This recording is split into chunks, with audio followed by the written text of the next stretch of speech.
Welcome back to the stream, everybody. Welcome to the channel as well. For those of you getting back, we have a new studio, as you can see, so a little bit of a different background. We've done some improvements while it's been quiet, so it's been probably 2 weeks since I've been on the channel, and it's been nothing but hot, so not telling anybody anything they don't already know.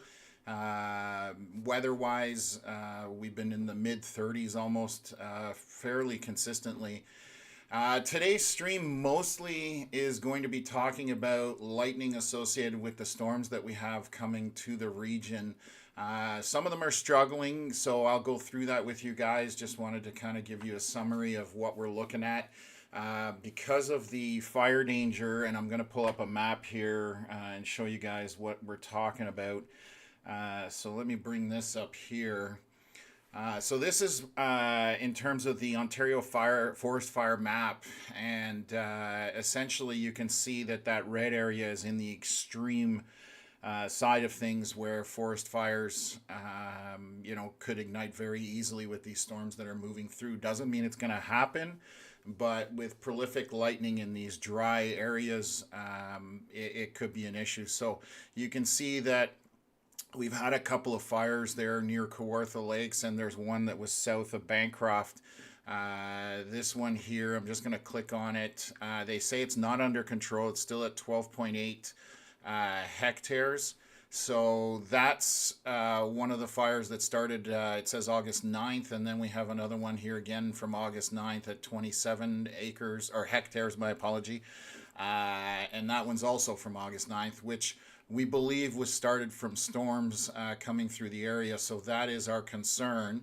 And I'm just going to bring up radar here just to quickly show you guys. So right now we are essentially Toronto area. There are storms north of Peterborough that are trying to fire. I'll play the loop here just so people can get caught up for anybody that hasn't been paying attention. So there was a storm to the south that kind of went through Peterborough and has died out, and now there's more storms going to the north, followed up with a line that's coming in from kind of southwest Ontario and moving into the Toronto area. So we're going to see if this maintains, but our biggest concern is definitely to do with lightning igniting fires. The storms themselves don't look like they're going to be anything serious.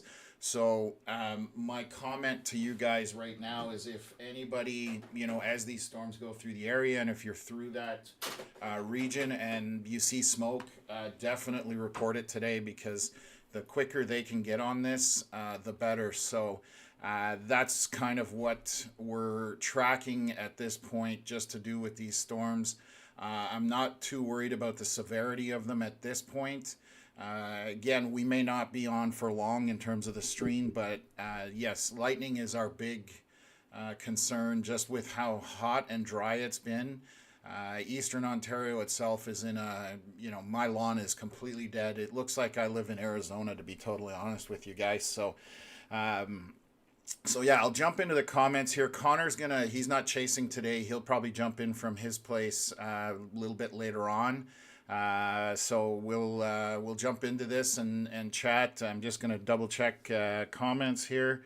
Rain is good news, but with the hot weather, lightning can spark fire easily, and that's true. And the biggest threat is when there's, for example, a lightning bolt that shoots far out from the storm and doesn't necessarily get followed up by precipitation, or there was precipitation there in the first place. So yeah, just honestly, this is the first time I've been somewhat concerned in terms of lightning triggering fires in recent memory anyways. So I'll get onto some other questions here.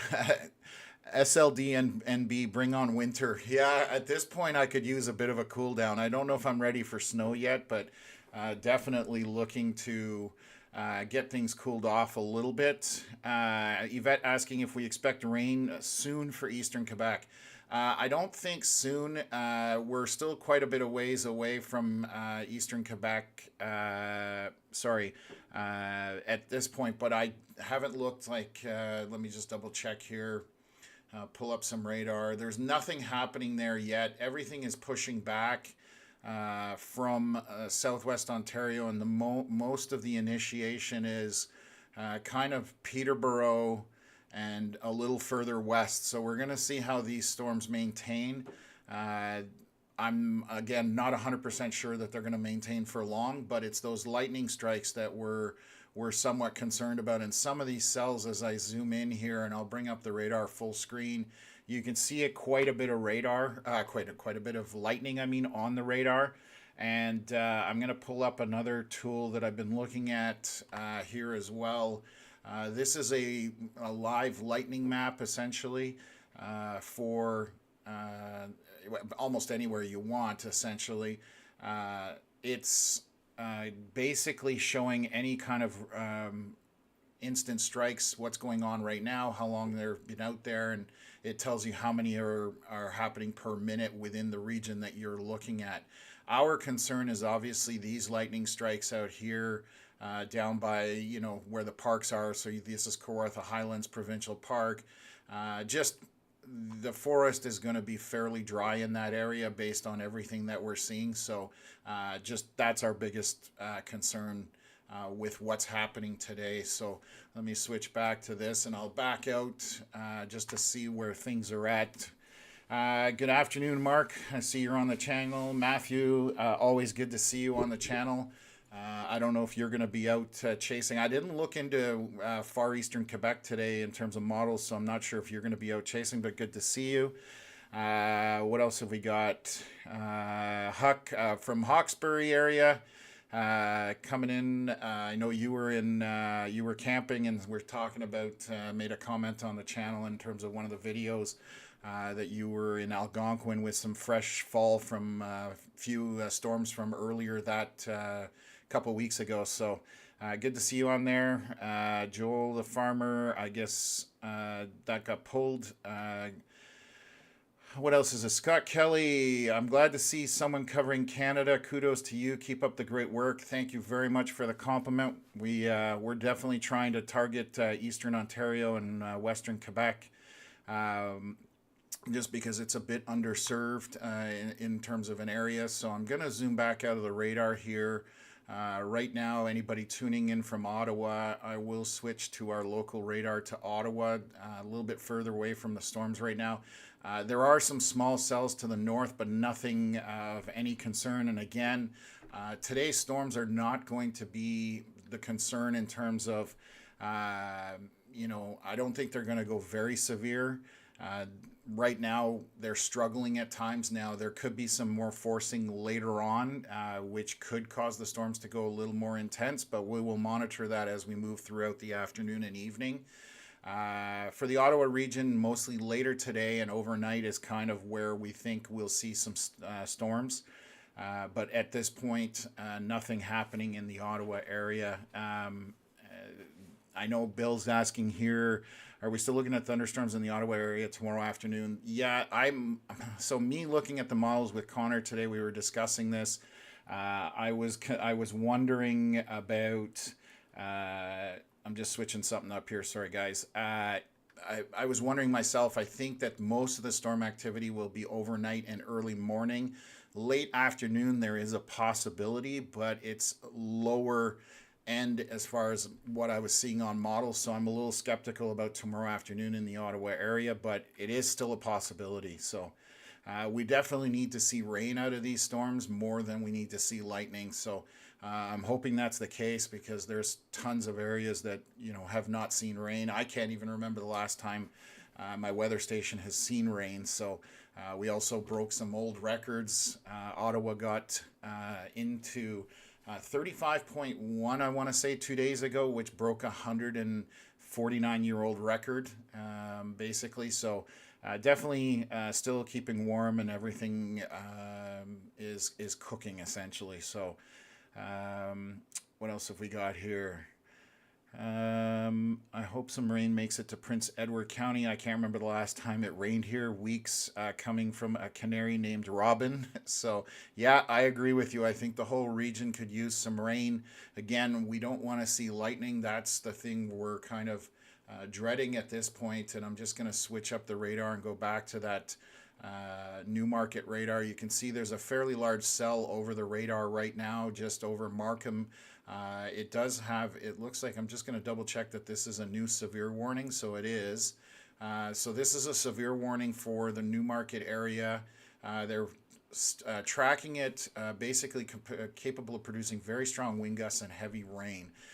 So that's the current hazard. They're talking about 100-kilometer-hour wind gusts as a maximum value. So that doesn't mean it's sustained, and it's moving at 20 kilometers an hour, so that's a fairly slow pace. And I will zoom in here. So that's this storm here, and I will back up the radar to show you guys how these storms have come through. So the line came back here. This is about 3:41 p.m., so an hour ago. And over the last hour, they've kind of gotten their act together, and now they're moving, like I said, north of North York, and moving eastward from there. So between Newmarket and North York. So Toronto area definitely getting a lot of precipitation. And if this can sustain and it keeps moving eastward, it's going to get into that dry area that we are definitely concerned about in terms of seeing lightning play a role. I know that they've been dealing with, trying to put out the fires down southwest of Bancroft, north of Peterborough. And one thing to note, people in that area definitely don't fly any drones. You can't fly within 9 kilometers of a wildfire because you're impeding the aircraft trying to put out the fires. It's sad that they have to put that out. I've seen a lot of notices on Facebook. But it's definitely something you don't want to be doing. And also, if there's water bombers using the lake, I wouldn't recommend using watercraft at that time, just so you can give them the room they need to do the operation and get these fires under control. That's the last thing we need to see, is any kind of out of control fires destroying people's homes or wildlife, that kind of stuff. So what else? Napanee, Ontario, any chance of rain? So if this moves east, this is going to be very isolated storms by the looks of it. This big cell that is now over North York and Richmond Hill and Newmarket, if that continues eastward, it might make it into Napanee. It's still an unknown. We'll see as time progresses here. So I'll monitor it with you guys. I'm watching these storms up to the north just to see what they're doing. Again, these are very minor storms, some heavy rain for short periods of time, very isolated, but the lightning strikes are what we are going to be tracking essentially today. So again, I'll move over to our lightning tracker platform here, and you can see again that you've got these strikes kind of in the middle, going into the very green area, which is obviously quite forested. And, in that you can end up with those forest fires breaking out because of lightning. So, again, we will monitor this as we move along, and hopefully nothing comes of it. But that's basically the main reason that we're on here. Mark, yeah, I definitely got your sticker. I actually, I've got it right here. Thank you for sending that to us. I'm going to get that mounted. I appreciate you sending that. And when we do get stickers of our own, you'll be the first one to get one. So thank you for that. Melissa, thanks for tuning in. Definitely everybody trying to stay cool. I know my house is definitely working hard to maintain. I have it set at 23 degrees and it's still struggling, excuse me, to do that. So definitely very, very hot and struggling in terms of the air conditioning. So I was going to say here, so Joel the farmer, cloud seeding would cost a fortune at scale and it doesn't make the rain systems. It might enhance. So cloud seeding actually, yes, there's very little to support the science behind that doing any real major effect.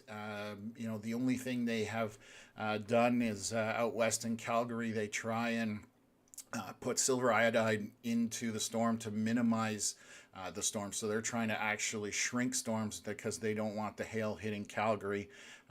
But it has very little effect, to be honest with you. And there's only a handful of places in the world that they do it. And again, it's questionable whether it works or not. So there's no definitive one way or the other.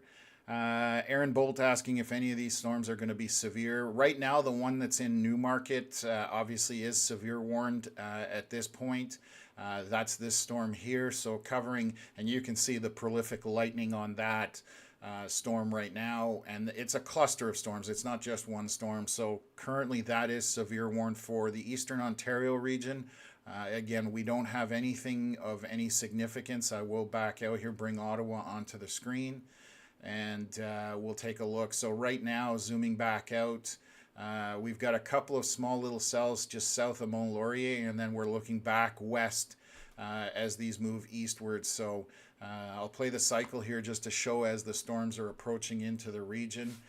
You can see some of the leading storms that were up earlier died off, which is what we were kind of expecting just with the environment out front, but there is a little more forcing coming behind this, so that's maybe what's going to maintain storms a little more as we move through the day. So we're going to track it with you guys, and we'll keep you guys aware of the situation and what's going on. Timber is prepping the garage and popcorn for this evening.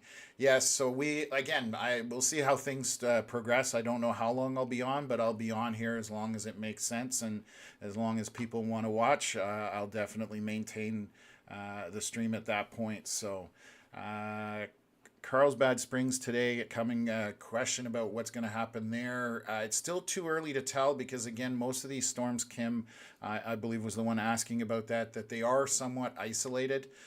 So there are potential for storms in the Eastern Ontario region. Our biggest concern is obviously kind of in this area here for storms. The reason being is the lightning going through there. Those areas are very high extreme risk for forest fires, so that's why we're concerned about it more than anything.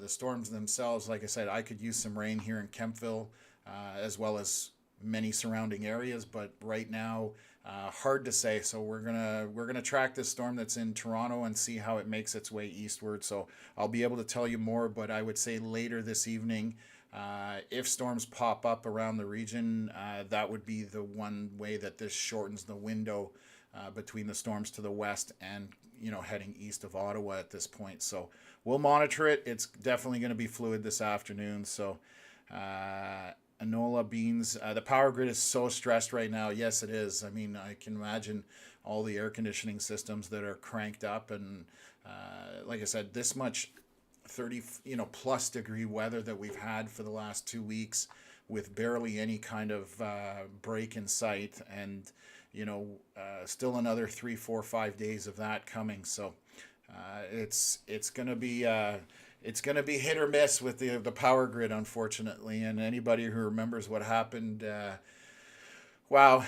got to be 15 years now when the entire power grid failed for Ontario, Quebec, and upstate New York, and all over the U.S. That was not a pleasant experience for anyone. So we hopefully don't go from there. So what else have we got here? How loaded the power grid is. Rick Kelly asking, I wonder how loaded the power grid is. I don't actually know if there's a place where you can go and look at that. Maybe somebody can comment in the chat if you guys know a link of where that is available. But I personally don't know where, so I can't answer that question, but I definitely would be curious as to how much we're using. Evan asking, any severe weather up in Massey, Ontario, west of Sudbury? I'm not sure at this point that there's going to be anything up that way, but let me just double check. There's storms up there. Nothing is severe. There are no watches out either. So that's another good thing, that there are no watches. There's some heavy rain up here. And we're talking, from Elliott Lake, and then northwest of Sudbury at this point. So you're right in the middle here. I see Massey. There are some basic rainstorms that are coming at you. Does not look like lightning is in play there, but I'm just going to double check that the lightning is displaying properly on this radar. I do have it turned on, so There doesn't seem to be much in terms of lightning up there, so these are just going to be regular rain showers, some more intense pockets, for example, west of Benny, but nothing severe at this point. So I can keep checking back on that as we move through the day, just to be able to try and answer your question there, Evan. What else have we got here? Thanks for coverage. Hoping Renfrew County gets rain soon. Coming from Cheryl Carroll. And I will keep my fingers crossed that you do get it. I know everybody is looking for rain, so that's the common theme right now throughout our broadcast region, that we definitely need rain everywhere. But what we need, actually, the best kind of rain that we could have right now is just a slow drizzle for the whole day. The problem with how hard or how dry it is how hard the ground is. If we got a ton of rain, it's just going to run off because the ground cannot absorb it right now. So we need a slow, maintained rainfall for hours or even a day, just to be able to get the ground to absorb it and get, a little more moisture in the ground. So heavy rainfall in terms of downpours is not going to help this situation. It's just going to run off. So what else is there? Mark, my friends in Florida are keeping an eye out for Tropical Storm Aaron, sort of beginning of hurricane season for them. Yeah, it's still early and that's still far out, so there's a lot that can happen between now and if in terms of the time that it makes landfall. But it's definitely the first kind of thing on the radar down there for hurricanes. So always good to stay prepared and keep an eye on it, but I think it's a bit of a long shot. The other thing I did want to address for anybody that's in here that uses Facebook, I'm just going to switch over here. We did start a new group called Canadian Weather Live Reports, and I'm going to bring that up on the screen. So this is a new group that we started where you can post photos. So you have to join the group, but once you're in the group, you can post photos and stuff that you see. So we did this while things were quiet. This is just a public group, and you can, post stuff. Obviously, it needs to be weather related. Anything that's not appropriate, we will definitely remove the post and the user from the group and block them and ban them. But hopefully that's not what happens. But this is something we definitely started up. So rather than you guys having to email us in any kind of photos and videos, you can post them directly here if you use Facebook. You can still email us. And you can definitely send that by email to us for sure. But this is a group that we created, so it's easier for you guys to post. You can do it right off your mobile device or your tablet, that kind of thing. So that's one thing that we've added as well. And Connor and I have been working on some merch in the background. We're still working on that. It's a little bit ways off, but we are definitely actively doing that because I know people did mention they wanted to purchase some shirts and some hats and stuff like that. So it is something that we are working on. So let me bring back up here. I'm going to bring in the radar, go full screen here. So this storm that is essentially, where are we? We're north of Peterborough, so east of Kinmount over Gooderham, and it's a small isolated storm, couple of updrafts it looks like, but it is throwing a lot of lightning, and that we're concerned about. Heavy rain, pockets of rain as this moves kind of eastward, but nothing, again, severe warned at this point, so not anything to worry about in terms of, wind gusts. Again, lightning will be our biggest foe, I guess, today. So what else is here? Andres, how can I follow the storm to see if by tomorrow we could have something in Ottawa or Capital Region area? So there's the only thing you can do is what, we look at models. There's different future casting, I'm going to call it. The Weather Network has models that run that potentially could show you what's going to happen. Tomorrow afternoon is a possibility for Ottawa, but not 100% at this point. So Andres, I would recommend maybe following Connor Mockett, Storm Chaser, on Facebook. He posts, he's my partner in this. He posts a bunch of stuff in terms of forecasts. So that would be your best source for the area. He's very accurate with what he does, and a lot of people follow him on here. So something to just to keep in mind in that regard. So hopefully that helps. And if there is anything that comes into the region that's kind of severe warned or starts to get to the point of almost being severe, we will go live as well. So if you subscribe to the channel, hit the bell icon, and that will also let you know when we're on the air as well. So what else is going on here? So what else have we got? Eye of the Storm. We're talking about Montreal didn't get rain for over 2 weeks. Hopefully something pops up soon. It's very warm coming from the Builder Cat. Yeah, we haven't, for the most part, our region has not seen rain. And when I say our region, I'm talking Eastern Ontario. So a huge portion of Eastern Ontario, Western Quebec has not really seen rain. There have been small pockets of rain, but overall, the region, including Montreal, all throughout have not seen rain. We can bring up, give me a sec here, I'll bring up my camera and you can see that's the park across the street. Brown. I would swear I'm living in Arizona, and if you look at my small little maple tree to the left of the image there, it's turning yellow. So it's struggling with this as well. So yeah, definitely everybody needs some rain.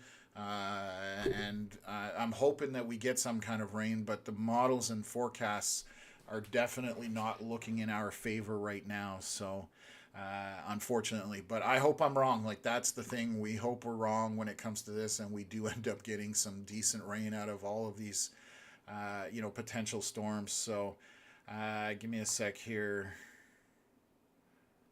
Connor is messaging me here. 1 second. Okay. Okay. I made a mistake. The group I showed. So we do have Canadian Weather Live reports, but it's. Let me just take a look here. The one I showed, the picture is wrong. That was one that Connor had set up, and then we made some changes. So let me see what comes up, and I'll bring up the correct one if my computer will behave. So we've got, okay, I see it now. There we go. Okay, so let me bring that back up. Thanks, Connor, for letting me know. So this is actually the group. So it's got the same banner as our YouTube channel and some of our videos. So this is the one where you can join. So make sure when you are joining, it says Group by Canadian Weather Live, and it's got this photo on it. So anybody who's interested, you can join it. Again, there's no, it's just a couple of quick questions and you can join the group. So let me get back to this. Thanks, Connor, for letting me know. I forgot about that change up that we had. So that's hopefully fixed at this point. So what else have we got? What else? Liking this stream is absolutely free, Jason. Yes, 100% helps us out. Again, anybody who clicks on the subscribe button and likes it and shares it definitely helps the YouTube algorithm. So let me go back here. I'm just going to look at these storms as they move along. Our last scan was at 4:53 p.m. We are now 5:01 p.m. So this storm in Toronto is continuing to move eastward. Looks to be sustaining for the most part. So anybody who's east of this area is definitely going to see a lot of lightning and rain. I will check on some velocities for you guys. So there are some stronger winds just to the east of Markham, and I'm going to check what they're registering right now. So and again, this is above the surface, so this is about 45 mile an hour, 50 mile an hour. So 80k above the surface, I would say you're probably talking 60 kilometer an hour wind gusts on the surface itself, just in this pocket of bright kind of reddish pink. That's this area right here that I'm circling, and you can see the latest scan just came in, and it's kind of moving more eastwards towards Ajax and Oshawa. So that's the only area, and this is not rotating. These are just, for the most part, straight line winds. So again, nothing super severe, but it is definitely got a little bit more wind than the rest of the storm itself. So just wanted to highlight that for folks if anybody's tuned in from that region. And again, I'll play the cycle here. We'll just have the storms march eastward. You can see them coming from the west, and then this is the latest scan. So one storm moved out of the region and another one came in behind it, which is bigger and stronger at this point. So that's what we're kind of keeping an eye on as it moves through. And then we also have this storm that is north of Peterborough. It's not moving too quickly. I'm just going to back up the cycle here, and you can see that it isn't moving too fast to the east in terms of that storm, but it is throwing, for such a small cell, it is putting out quite a bit of lightning at this point. So that's what we're keeping an eye on. What else have we got here? Mark asking if I've noticed there are no wasps this year. Too hot for them. I'm not sure. Like, I've seen a few, but I haven't honestly noticed whether there are a lot or normal, but now that you're mentioning it, I haven't seen too many. So you may be right. It may just be too hot for them, because like I said, this is not this sustained. Like, we do get these warm and hot days, but it's sustained for weeks at this point. That's not super common, so it's definitely affecting things all over as well. So Giselle de Grasse, hello from Windsor. Thanks for all you do. Thank you for tuning in. Thanks for tuning in all the way from Windsor. Hopefully you guys, I know there's some storms back down here, and I'm just going to look at that just to see if anything. There is some stuff coming from the U.S. side, I believe, here that might... that's going to be to your north. So Windsor probably is going to miss most of it at this point. Most of it's going to be north of Detroit. There is one warning out there just to the west of Detroit, but currently our target is the Toronto area eastward, and the storms that are happening there and that are moving this way. So we are going to keep an eye on them. I will switch to Franktown, which is our closest radar to Ottawa. And we still have those, I'm going to zoom in here just a little bit, those three little storms. These are minor storms, heavy precip for a short period of time, just to the southeast of Mont Laurier, but nothing of any kind of intensity there. So everything is back here, still to our west, so we're going to track that. What else have we got here? Driving back from Halifax today and saw many trees starting to change colors. Driving tomorrow from Rivière du Loup back to Ottawa. I got a feeling I will see severe weather driving down the St. Lawrence. Calling from Jean Pelletier. Jean, always good to have you on the stream. Yes, I've heard comments, people saying trees are changing their colors already. And that's just to do with the severe drought and the temperatures. Not only the drought, but we've got extreme temperatures that are affecting the region. So again, I've even noticed it on my small tree at at my place. So definitely affecting lots of things. Tomorrow, you're probably going to drive through some weather for sure. Definitely some things there happening along the St. Lawrence Seaway and heading up through Montreal. I think there's some, so it will hit you kind of depending where you are, but midday to afternoon would be my guess at this point. Julian and Denton, good to see you on, or Julien, I should say, probably more than likely. But anyways, how Ottawa looking for tomorrow? Any severe storms? So tomorrow for Ottawa, overnight and early morning right now is the meat of the storms. There is a potential for some more stronger storms in the afternoon, but they're going to be very isolated, and we're going to see what happens after today. So stay tuned. And right now I can't give you any answer. There is a possibility, but it's not something that is a for sure at this point. So we'll have to track it. And if they do come into Ottawa and they go severe warned, or they're on the edge of being severe warned, we will go live. I'm prepped to ready to go. That's kind of in the back of my mind at this point. So just to keep you up to speed on that. So lots of lightning in Kawartha Highlands Provincial Park. Hopefully no new forest fires coming from Huck. Yes, that's this little storm right here, I believe. that's right over it. So that's throwing a lot of bolts for such a tiny storm, and that's just to do with all the cape that's available, and all that heat that we have. So again, hopefully nothing happens out of these storms. So um, I'm in Windsor, but I have my family in Ottawa, Gatineau, and Timmins, Iroquois Falls. I know Timmins and Iroquois Falls. I've got friends from up there as well.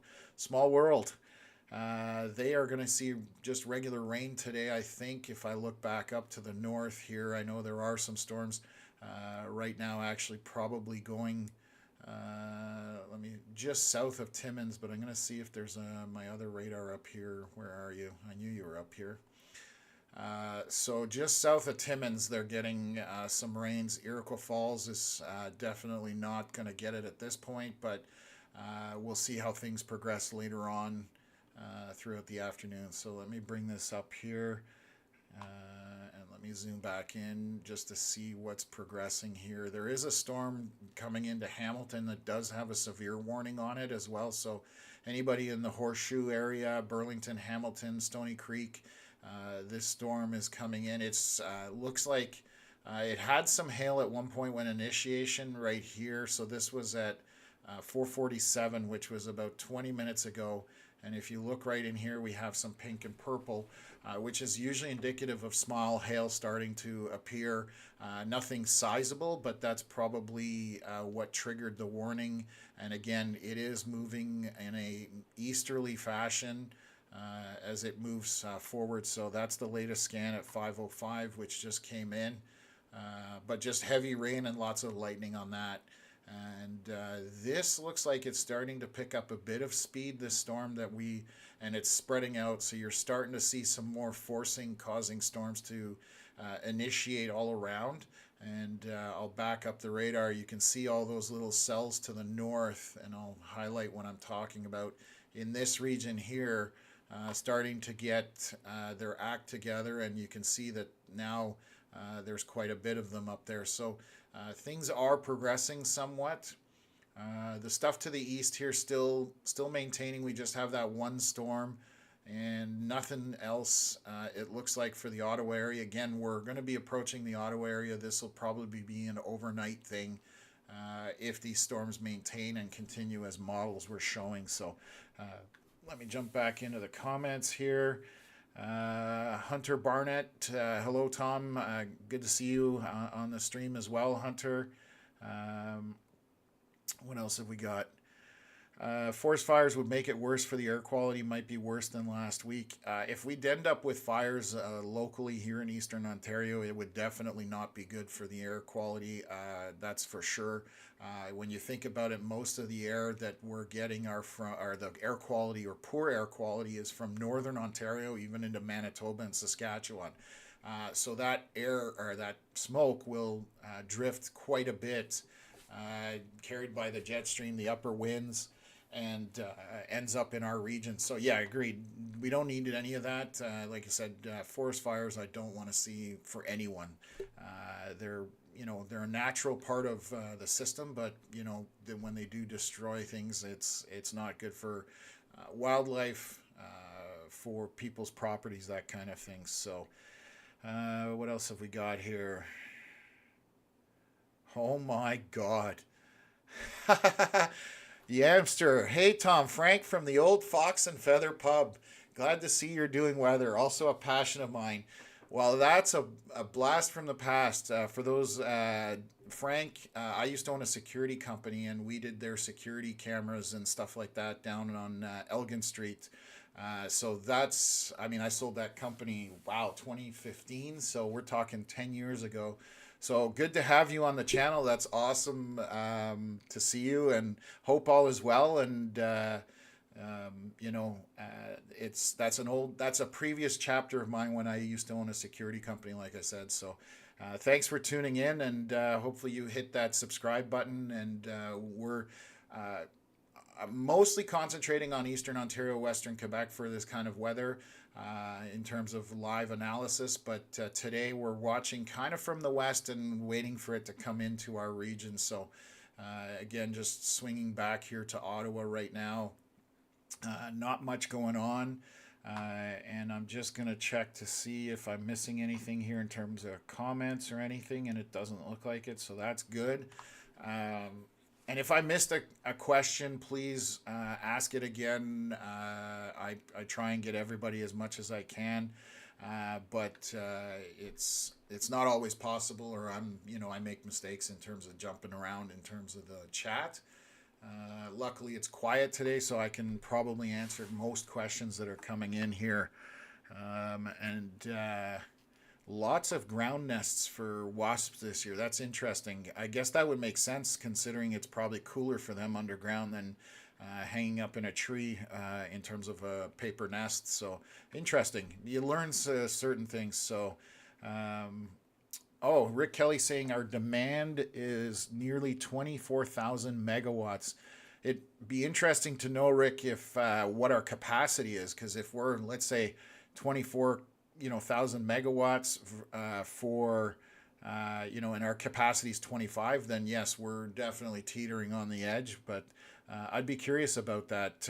And do you know where you got that? Like, where did you find that information? Because I would love to know that as well, just so I can check on it in the future, kind of thing. So, but thank you for putting that out there, Rick. Appreciate that. And let's just take a look here. I'm going to zoom back here on the radar. 505 was the last scan, so we're going to get another one here any moment. I'm curious how this cluster looks once we get through the next scan here, just to see if it's expanded and it continues to move. So this is moving towards Peterborough. So there is our latest scan. It almost looks a little weaker to me. So I'm just checking to see what it's doing. So there is parts of it have strengthened. A portion of it did weaken a little bit, but there's definitely still plenty of energy behind this storm. As it moves eastward, it is heading towards Peterborough. So that Highway 7 corridor, north of the 401 corridor, currently just barely down here in Oshawa to the north of the 401, which is good because it's 5:15, rush hour traffic on the 401 and heavy rain are definitely not a good mix. So I'm going to look at these winds just to see what we've got. The winds that we were highlighting there about 15-20 minutes ago right now are over Ajax and have died significantly. If you look back here a couple scans, see how we had that bright pink on the right hand side there? Those are strong winds, and as this storm has moved, sorry, that jumped ahead, I apologize, that's the software. You can see them weakening. They're not as bright, which means they're dying out in terms of the winds. So that's good. It also could be indicative of that southern portion of the storm weakening in itself and won't sustain. So it's an unknown at this point, and that's why we're monitoring it as we move through. So what else have we got here? Huck saying system west of La Minerve is very visible from Hawkesbury. So that would be back here, and I'm just going to take a look if it'll load. There we go. There's the radar on the east end. Sorry. So is that up here? Yes. So you're probably seeing those updrafts, and actually I'll bring this up here. That's the satellite imagery. So here in the center, Ottawa, so the storms that we're watching in the Toronto area are to the west. You can see all those clouds forming back to the west. But if we look north of Ottawa, which is kind of center right, you can see a couple of small little updrafts going, as you can see, Titan right there. And actually, I'll stop it as we get there. Let me see if I can do that. Interact. Let me just go and drag this all the way across. So on this frame here, you can see Ottawa's in that little kink to the south, that kinks to the south in the river. That's kind of where Ottawa is. And then to the northeast, you can see those clouds forming. So those are those updrafts that are starting on the Quebec side that we were looking on the radar, which is these storms right here that are, again, I think there's one or two lightning bolts, so nothing, severe, just a couple of rain showers, very short-lived there.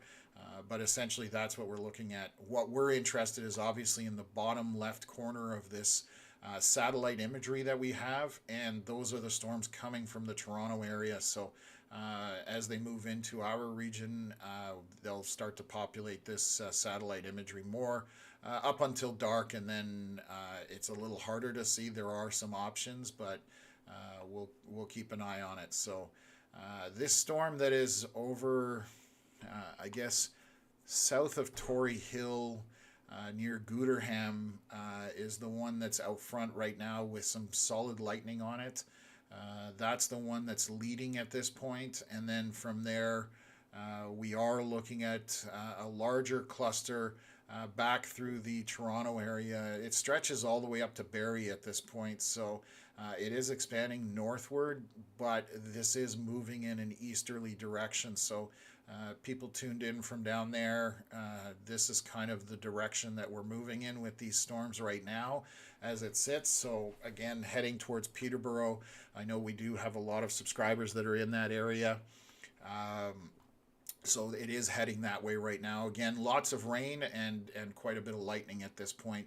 Winds not as high, which is good. So that's one of the better parameters right now for, you know, anybody in front of this storm. So what else have we got? Rick Kelly, UL above. Okay, perfect. Thank you for putting it up there. I'll read through it back after, because I can go back through the chat and take that out. So I appreciate that, Rick, for putting that up there. So SF Data's, will Ottawa be hit? Right now, this is what we're monitoring. It's still a long ways off. Ottawa right now, my guess in terms of models and what I'm physically seeing right now, unless something pops earlier, we're talking late evening, overnight is more than likely going to be the situation. So while most people are sleeping in Ottawa, that's when we'll have storms. Early morning, 9-10 o'clock, they're kind of going to move through the region.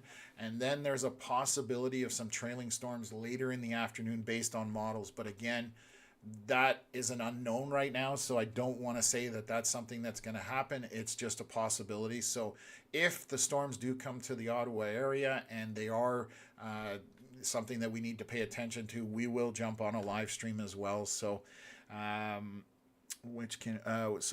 Mark asking, does extreme heat dry out the storms coming, which can help lose their intensity? Curious, thanks.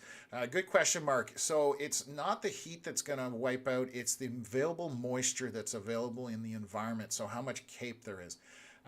If you don't have any moisture, storms aren't going to happen. Heat is one component, but the moisture is the more important component out of all of that.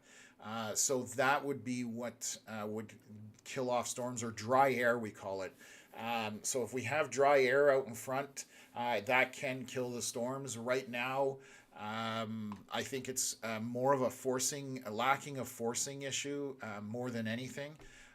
But these storms are currently maintaining. So hopefully that answers your question in a roundabout way. It's more about the moisture than it is about the heat. And we do have moisture out there for sure. Everybody knows how humid Ontario gets. We're almost famous for it. So a lot of times you do have that moisture available for the storms.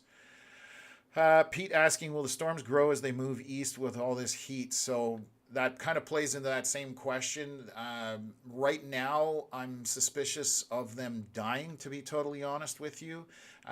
But I don't know 100%, so that's why we are monitoring it. This is a strong cluster here that we're looking at west of Peterborough. That has a better chance of sustaining, than a small, tiny, isolated storm, for example. So I do notice that this storm here that was by Wilberforce or Tory Hill, my apologies, looks like it's dying as it's getting further east. So I'm going to just play back the cycle. You can see how red and orange this was. And now on the last few scans, especially the last one, a lot of the red has disappeared. And we are, 517? Yeah, that's the last scan. So there's a lot less red, and it's mostly yellow and orange at this point. So that's indicative of a storm that's possibly dying off. And as we saw earlier, I'll play this cycle here. You can see the storms that are on the kind of right side of the radar that ran across along this Highway 7 corridor, they died off. They were going well and then just died as they got eastward. So you can see that seems to be a pattern with storms. So my curiosity will be, once this large cluster that we are monitoring coming out of the GTA area towards Peterborough, as it gets east of Peterborough, whether that will sustain. So that's going to be the I guess determining factor whether this is going to make it to Ottawa or not. So right now, that's what we're keeping an eye on, just to see. So hopefully that answered the question. Rick saying maximum generation is 39,000 megawatts. So yeah, we're still got room, but yes, we're definitely taxing the system as well. So Dwight asking what happened to major storms only coming on Thursdays. Yeah, somebody turned off the switch for that, because we've definitely had Thursdays where it's been religious, almost to the point where we had a weekly storm come into the region and move through the area, which hasn't happened in a while. So I agree with you, Dwight. We need some storms. We need rain, and I would love to see a blanket rain system move through and slow drizzle for a day, and just allow it to soak the environment and not just dump a ton of rain. Johnny, thanks from Ottawa. Appreciate the donation. Very much appreciated.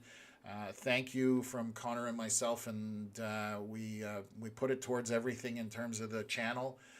So it helps us out. Like I said, we're constantly making improvements. Anybody who's new here, over the last 2 weeks, I basically took the setup, moved it from my office, tore down the office, tore down a bedroom, and converted the bedroom into this, YouTube studio. So this is the new setup, obviously with much better lighting. So I've got 2 big studio lights that are plugged in, and we're set up to, run even if there's a power outage. So all these things, and I just put like behind me, over there and over here, these are just knickknacks and stuff that I've collected over the years for storm chasing.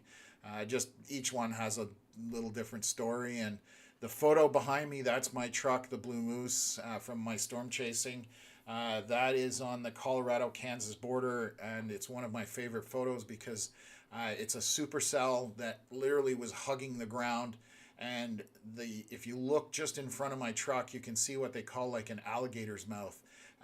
And that deep blue is hail in the storm. So that's one of my photos. And then obviously the outline behind me is a piece of cutout metal representing my truck. So anyways, we appreciate the donation. It goes towards helping us improve the channel. And as we grow this channel, the support is awesome, and we're humbled by it, to be totally honest with you, and look forward to being around for a long time. So Evan asking, sorry, it's Evan from Massey again. I was just wondering about the storms in the upper peninsula of Michigan. Are they heading our way?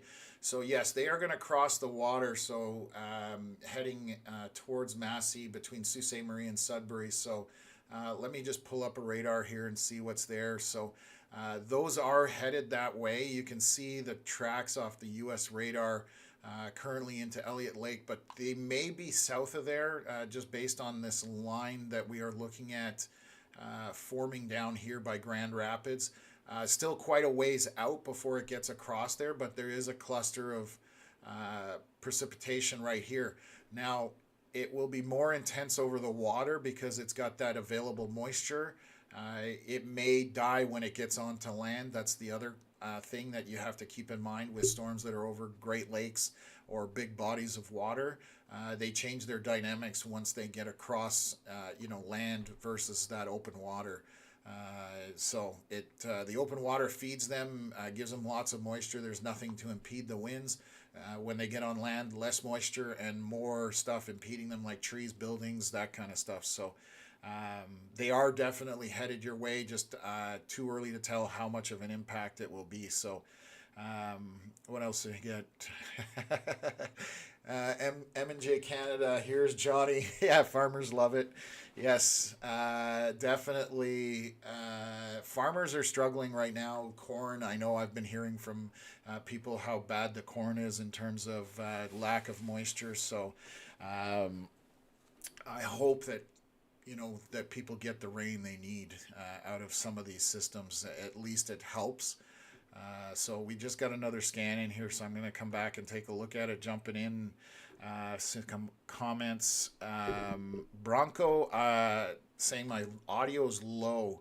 I think that might be on your end. I'm not, unless somebody can confirm, but I'm showing my audio being almost maxed out. So I don't know if that's something to do on your end, maybe, but if somebody can confirm if the audio is good, that'd be awesome. If not, I will see what I can do, but I've got it basically maxed out at this point. So what else? Scott Kelly, $10 donation. Thank you very much again. Very much appreciated. And then Evan saying west of Sault Ste. Marie near Marquette, Michigan. So let me zoom back out there just to take a look for you. Oh yes, so they are tracking northeast. I'm just going to play this radar just to see what's happening. Let me get to the end here and take a look. So they're moving northeast, so I don't think they're going to get to you in Massey. There are some smaller storms right now coming off south of Elliott Lake. Let me just zoom in here just to make sure I know where Massey was in here somewhere. There it is. Yes. So to your west, there's some regular storms, moderate to mild rain, essentially, and they're coming at you from your southwest. So if there's going to be anything coming into Massey, Evan, it's going to be from this direction. So anything down here, this is the stuff that's up here, is too far to the northwest of you and is currently moving northeast. So I don't think that's going to impact you. But that could change. But at this point, that's what it's looking like. So let me get back to this cluster of storms moving eastward here. So let's take a look here. We are just north of Oshawa. Looks like the southern portion has weakened somewhat. They do have a severe warning on it. I just want to see. That's from a while ago, so that's from earlier. The northern portion that's kind of, let me just zoom in here, between Keswick, Brown Hill, over to Sunderland, that's more intense at this point. Definitely, you can see the lightning has picked up there. So heavy rain. You're on the higher end of the scale of rain. And let me just take a look at winds as well, just to see if there's anything that jumps out at me. Nothing major with the winds, just typical thunderstorm wind gusts. But nothing, 40 kilometers an hour, maybe 50 at the most, unless there's something very isolated that happens. And again, so we were talking about this storm that was near Tory Hill. It is definitely dying out at this point, so nothing to be concerned about. And it looks like, other than it's throwing some lightning bolts, that looks to die off, as the rest of the storms have as well throughout this afternoon. So it's almost like we've got, an environment east of here that cannot sustain storms currently, because anything that moves eastward of there just kind of loses its intensity and drops off and starts to fade out. So again, I'm really curious about this cluster here as it moves in this easterly direction. What happens to it? The southern end looks like it's already weakening somewhat. So again, not sure if it'll sustain. That's kind of where my head's at right now. So I'll jump back into the comments here. Frank says audio is great. Yeah, so I guess Bronco, something maybe on your end in terms of volume. So hopefully you can get it figured out. Glad everybody. Thank you for letting me know that the audio is good. What else is going on? What else? Well, a couple people saying it's low, so I don't know if you have your computer set to the highest volume level, and then there's an adjustment also on the channel itself. So there's two places where you can adjust your volume. One is on the channel itself, and the other one is on your computer or TV or tablet. So maybe check those settings to make sure. But I cannot turn them up anymore on my end at this point. it's it would like I said, I can't turn them up at this point. So hopefully that helps you guys get that sorted out. So we're just gonna keep an eye on this. 529 was our last scan. We are at 531 or 532 right now, so this is our latest scan. It does look like the southern portion is weakening. I'm just looking to see how it's breaking up here. I'm going back a few frames and just moving back in here. And that's our latest one. There is a stronger cell up here that's just to the east of Maple Beach. There is some purple here. We have 1 pixel of purple, pink. For anybody that doesn't know, that's generally a sign of hail starting to be in the updraft. Right now there's only 1 pixel, so it would be, if there is any, it would be very tiny, small, pea-sized or less, if there is any hail at this point. But that cell does have a little bit of intensity to it. So again, all of this moving eastward, and we'll see if this sustains as it moves through. What else?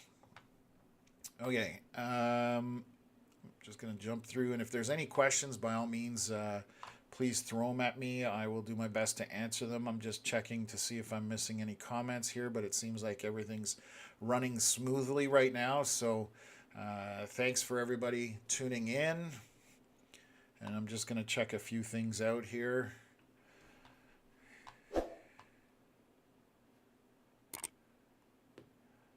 Okay, just checking on some comments as well.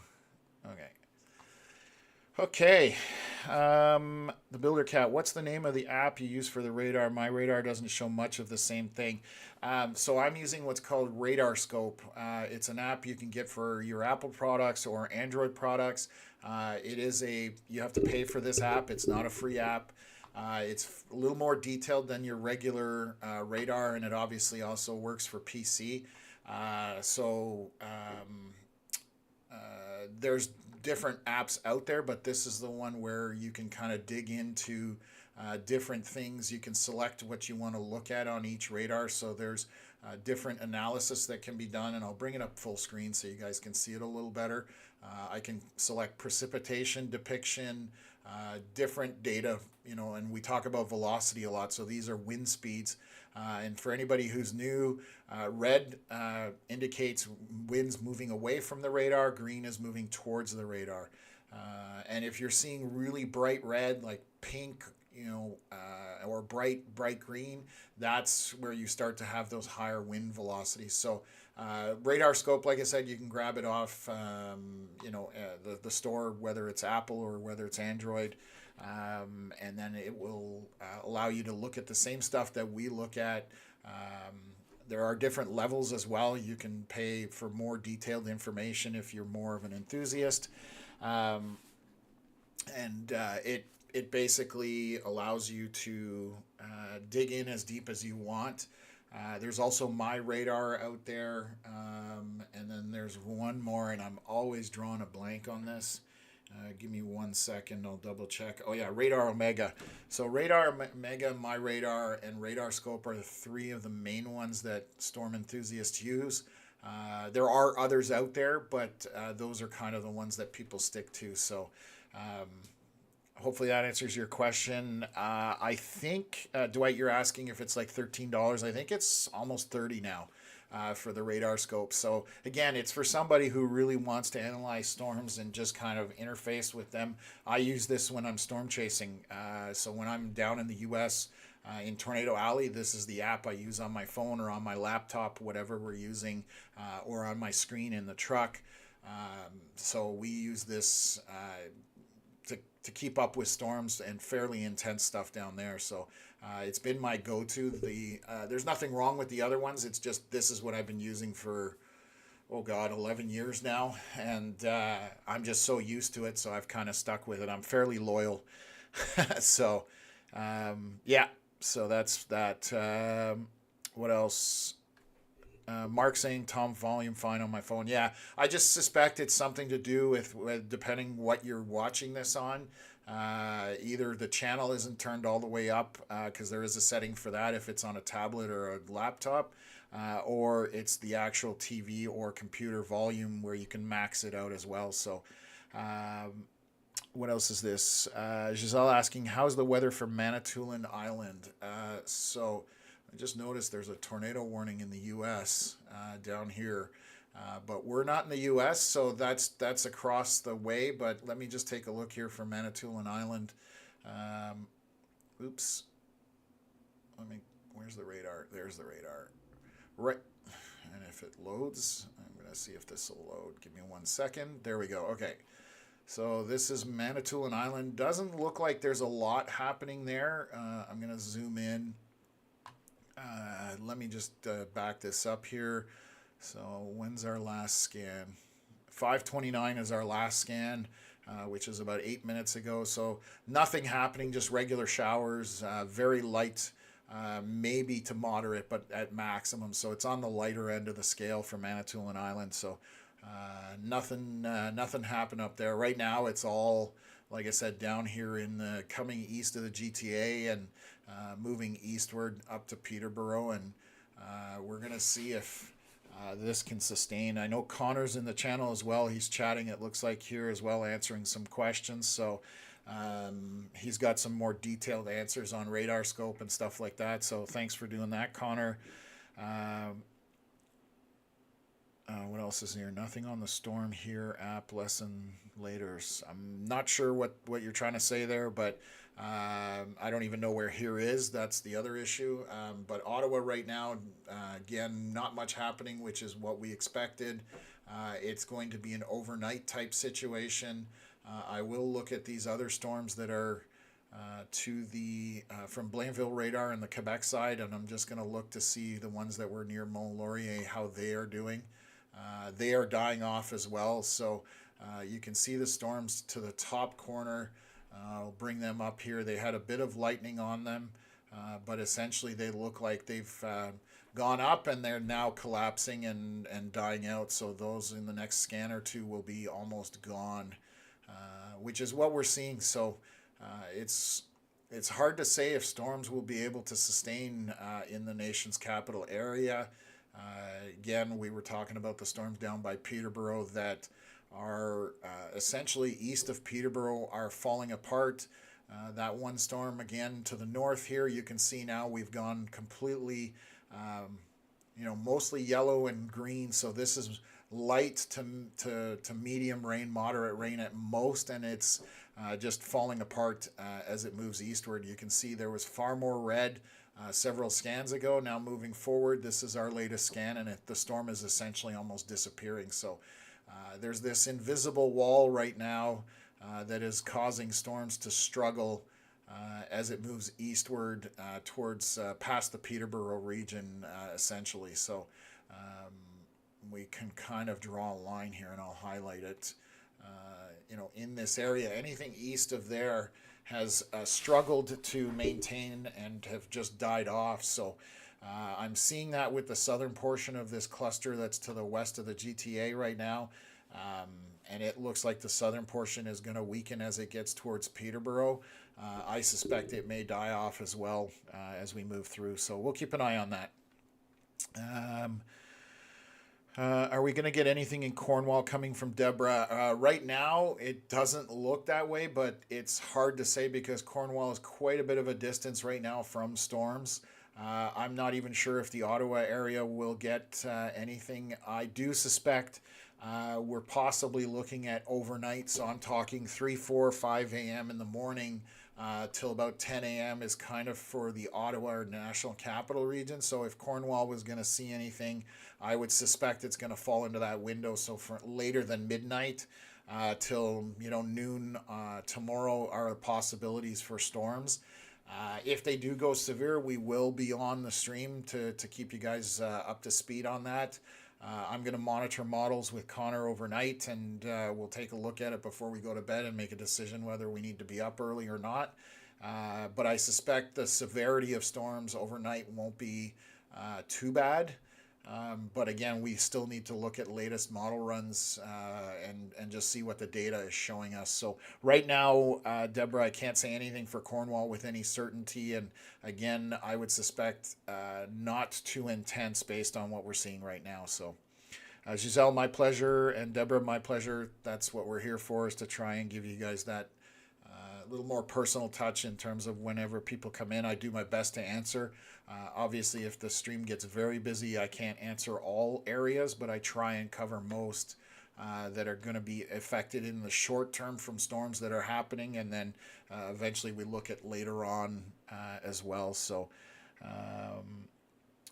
oh, cool. So, BuilderCat, you're studying weather and thunderstorms. That's awesome. So, Radar Scope definitely is going to be a good tool for you to have if you're an enthusiast and want to learn more about them. It's a great app for understanding what's happening with storms and watching what happens with them as well. You'll start to get what we call pattern recognition, and especially for your area, because there are certain factors that do affect storms in every region, whether it's topography, rivers, water, bodies of water, all sorts of different things like that. So let me just take a look here. So I think I'm caught up with all the comments, so that's good.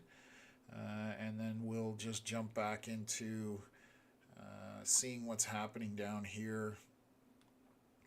535 was our last scan on this radar, and we are now at 543. So again, anybody new, we definitely get our scans about 8 to 10 minutes from each radar. That's kind of the window for the scan to happen and then for the data to come out to us. So something to keep in mind, because when we do get the latest scan, it's not at that moment. It's still 3 minutes old roughly, because it's got to be processed and sent out. So we'll take a look and see what this looks like. The most intense portion right now is this. And there's the latest scan right there. So you can see that, I'll back this 1 or 2 frames. You can see this little storm that was by itself, kind of out front of the storms behind it.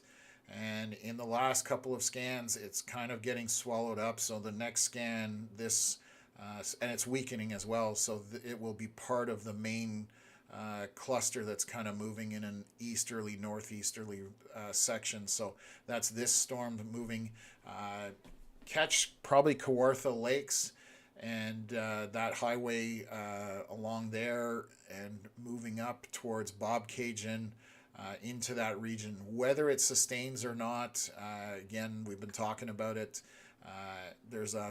Seems to be a poor environment for sustaining the storms to the east of Peterborough, and so they've been struggling in that region. What else here? Sean saying there's a tornado in Michigan. Yeah, I did see the warning back there. There's definitely a tornado warning, which is just... I'm just looking to see what's the closest radar to that. Let's just see how... just to the north of Midland. So it's in a line, which that's never fun. See if there's anything... let's see what rotation looks like over the last few scans. This is in Michigan, just so everybody knows. So yeah, there was an intense scan there about... what was this, 5:32 p.m. So anybody who wants to understand what a tornado looks like on radar, when you see this right here, and I'm going to zoom in once I unhighlight that, and I'll bring it up on full screen. So this is where you have red and green very close to each other. And if I put my... oh, God, it jumped forward. I hate when the radar or the app does that. So that's this scan right... Oh, good God. Apologize, we're struggling a little bit here. So this scan there is showing 70 miles an hour winds in one direction, and then we have 32 almost 40 miles in the opposite direction because you've got them. So significant difference in wind. So that's what generated that warning. Whether somebody has confirmed whether that actually was something that touched down or not, I can't say right now because I haven't been monitoring it. But that's an indicator of what you look for on radar when you have that bright red, bright green in a small area. And you can see it's kind of broadened out at this point. So I would suspect there's nothing happening at this point. But it's a good little kind of lesson where I can show you guys what a tornado signature possibly looks like on radar. Again, it was very short-lived where it was tight on that radar, but thank you for pointing that out, Sean. I definitely helps me to point that stuff out to people. What else have we got here? M&J Metal, good to see you on the stream. As usual, I know I've seen you guys on here several times, so thank you. Big Birdie gave you $10 last time to bring a storm to Bell's Corners. It was okay, not awesome. If you send a good one this time, I'll send you $20 after it's over. I wish I could do that because I would send one for everybody. We would have some good storms for everyone without lightning. Just because of how dry it is, but I definitely wish I had that ability. So Karen asking about any storms for Bancroft. Let me zoom here where I'm trying to find my bearings here. This stuff is moving. I'm totally out to lunch here. Where am I? Why is Bancroft not showing on here? Am I looking in the wrong area? No, there it is. I knew it was there. Okay, so in the center, it's just hidden. So there are, right now, to the west of Bancroft, there's mild showers. This is very light rain, nothing coming of any intensity. The question about Bancroft will be these storms that are back here, this kind of cluster back in here, which is what we're monitoring because this is moving in this kind of east-northeast direction. So right now for Bancroft, Karen, I would say there's not much happening other than light rain right now. The storms have been dying as they are moving east of kind of this Peterborough line, I'm calling it. Storms east of here are dying off. So they are not sustaining and they are kind of coming apart. So I don't suspect anything strong from Bancroft right now. The part we're watching are these storms right to the northwest of Peterborough and west of Peterborough to see there. So, and again, we'll monitor it as it moves through. So, Giselle, thank you very much for the donation. Much appreciated. Connor and I definitely, like I said, we definitely appreciate that. Thank you. What else is going here? Pete V. Blue shift, red shift on Doppler. Yeah, it depends what parameter they're looking at on Doppler. I would have to double check that. But as your greens turn into blues, yes, you're definitely seeing high-end velocities. Reds kind of turn into like a pink, almost a rose color when you've got those high-end velocities. So, but again, if you see what we were looking at on that radar, anything with bright green and red next to it, you need to pay attention to, and that's definitely what was got the attention of the National Weather Service. So I'm going to zoom right in here because I think this is our latest scan for these storms. 547 just came in, and you can see that this storm is starting to break apart. So there's kind of a gap in here, and this portion down in the south has weakened completely. This is the stronger portion right now, but again, as it moves eastward, I suspect it's going to weaken as well. So I know Connor's listening. I don't know if you can look at parameters, Connor, for me. I'm wondering what's going on because there's a definitive line that, you know, anything that tries to go east of Peterborough just cannot sustain. So maybe you can look at that and kind of give us a comment in the chat. That would be awesome. Kyle asking, tornado in Lindsay, Ontario? No, 100%. There's no tornado happening in Lindsay, Ontario. There's no storms right now. We barely have a severe warning, and it's an old severe warning. So, Kyle, you're good in terms of anything to do with tornadoes right now and today. There's just not enough intensity. Wind shear was extremely low, if I remember correctly, on the parameters, so nothing to worry about there. Rochelle asking about Cornwall. Yeah, Cornwall right now, nothing happening. Doesn't look like anything's going to happen for quite some time. Storms are back to the west coming into the eastern Ontario region, but they seem to be dying before they can get here. And it could be to do with how dry the actual environment is. And it's just sucking up that moisture and everything. I apologize, my phone ringing there. So it's Cornwall right now, still quite a ways away. I would suspect overnight, early morning is when storms will happen based on the modeling data that we were looking at. So again, that's only a model. It's trying to predict the future, so that doesn't go well for most cases. So it's just a question of we are going to look at models later this evening just to see what's going to happen, and then we will jump on the stream if things pick up intensity tomorrow morning in the region, the nation's capital, along the Seaway, that kind of thing. So hopefully that answers the question there. Jennifer, should we expect anything in Kemptville? Right now, I wish we were getting something in Kemptville, but we're definitely not looking that way. This is my camera. I live in Kemptville, and you can see how brown it is. Trees are turning yellow. It's definitely not good. So I'm in your neighborhood, and it's definitely not good. And so I'm hoping storms overnight will happen in our area for a lot of the eastern Ontario portion, and just hope that it's just rain. The intensity doesn't look too strong. The potential for tomorrow afternoon, we're trailing storms later in the afternoon that were a possibility. So yes, that's where we're at, unfortunately. I wish I could turn on a giant sprinkler for everybody, but we're all in the same boat right now. Stephanie, oh my God, thank you very much for the donation. That's super generous. Wow, blown away by that. Thank you. Appreciate you tuning in. And again, hopefully everybody subscribed and hit that notification bell just so you know when we do hop on, because that will tell you if we're going on the stream. For the most part, it's to talk about a higher end event, not just rain showers. I'm not here to sit to tell you that it's raining.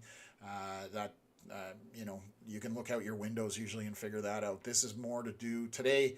Again, our primary concern was the lightning that will be associated with these storms going into a region that is very extreme elevation of forest fires, and I'm just going to show you that.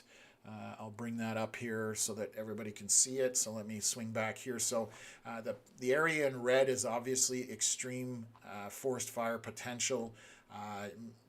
Yellow is high, so you can see that covers a lot of this covers Algonquin Park and west of Ottawa essentially. So we've got a lot of area that is teetering on extreme. So that's what we're concerned about today, is just all the lightning. And if you do see smoke today, please report it, because if you've had storms come through, even lightning is going to be the potential for causing those kinds of things to take off. So hopefully some of this rain will help those smaller fires that they have kind of southwest of Bancroft, but the storms are dying before they get there. So right now it doesn't look like it's helping them. So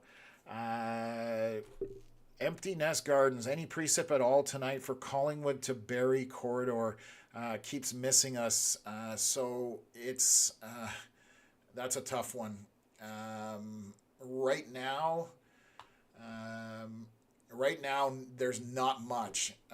These storms are moving, and I'll play the cycle here on the radar. You can see how storms did go and they died. You can watch between Barrie and Collingwood.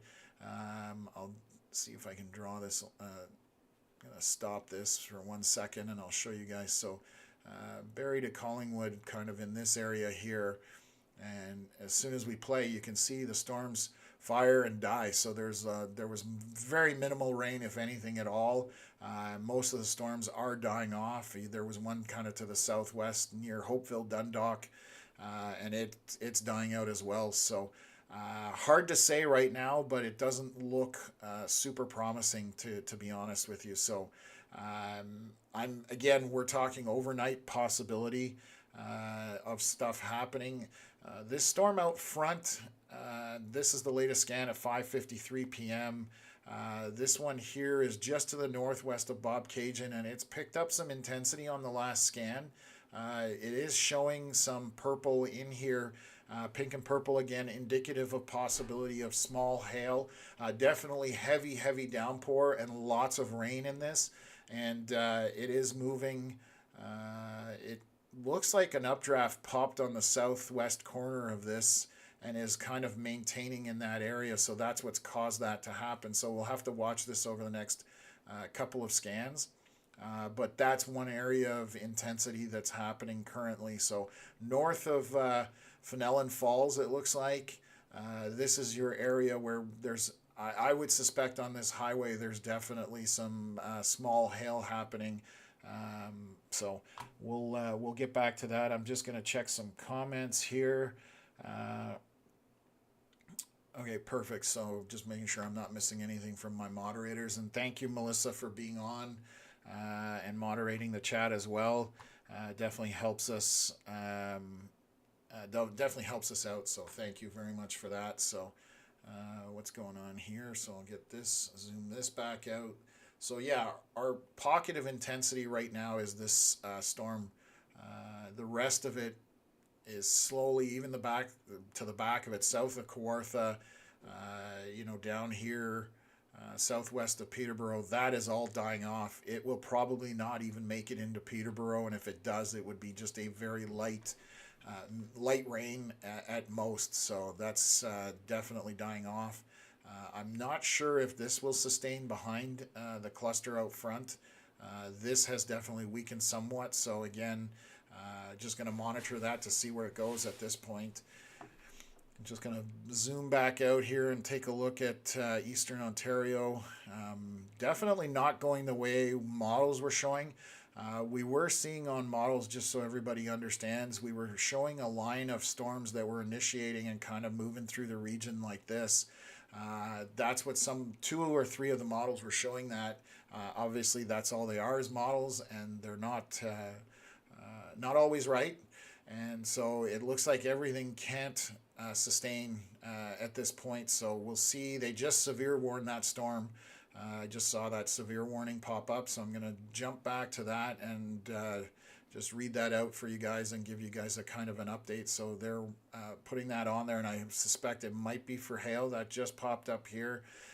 So the meteorologists are tracking a severe thunderstorm capable of producing very strong wind gusts up to Toonie-sized hail and heavy rain. So these are the maximum values.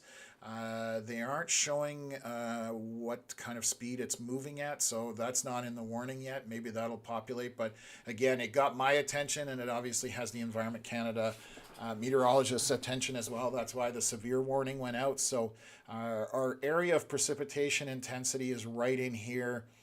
Again, so if you're in this region, you're, like I said, I don't think Toonie-sized hail, but there's definitely some hail in this storm that is currently ongoing. So we'll see if the next scan shows it weakening or strengthening. So we're at 5:53 p.m. for this scan. Current time is just 6 o'clock in a few seconds there. So we've got probably another 2-3 minutes before the next scan comes in, but we'll keep an eye on this and let you guys know whether this, for anybody that's in that region, whether they need to worry about it. So Bob Cajun kind of to the southeast of it, and Fenelon Falls, it's directly south of this at this point. So let me jump back in the comments. What else have we got? Stephanie saying, please find us some rain. I mean, listen, if you want to come to my house, I will throw the garden hose on. That's the best I can do, but I wish I had control of it more. Everybody's definitely needing the rain, so I totally understand. I wish I could do more about it, but Mother Nature does what she wants. What else is here? Mark asking if I can show any graphics where the cold front is on the bigger scale. I'd have to do an analysis, Mark, to get you that, and I can't do that on the live stream, unfortunately. Maybe that's something we can work at in the future. If I've got Connor helping me out, he can, highlight it for me and send me a graphic of it. Just with me bouncing around from one radar to the next, it would take a little bit of time. It's not that I don't want to do it. It's just it's not feasible, unfortunately. So Yvette Bernier, thank you for tuning in. Love this channel. Awesome.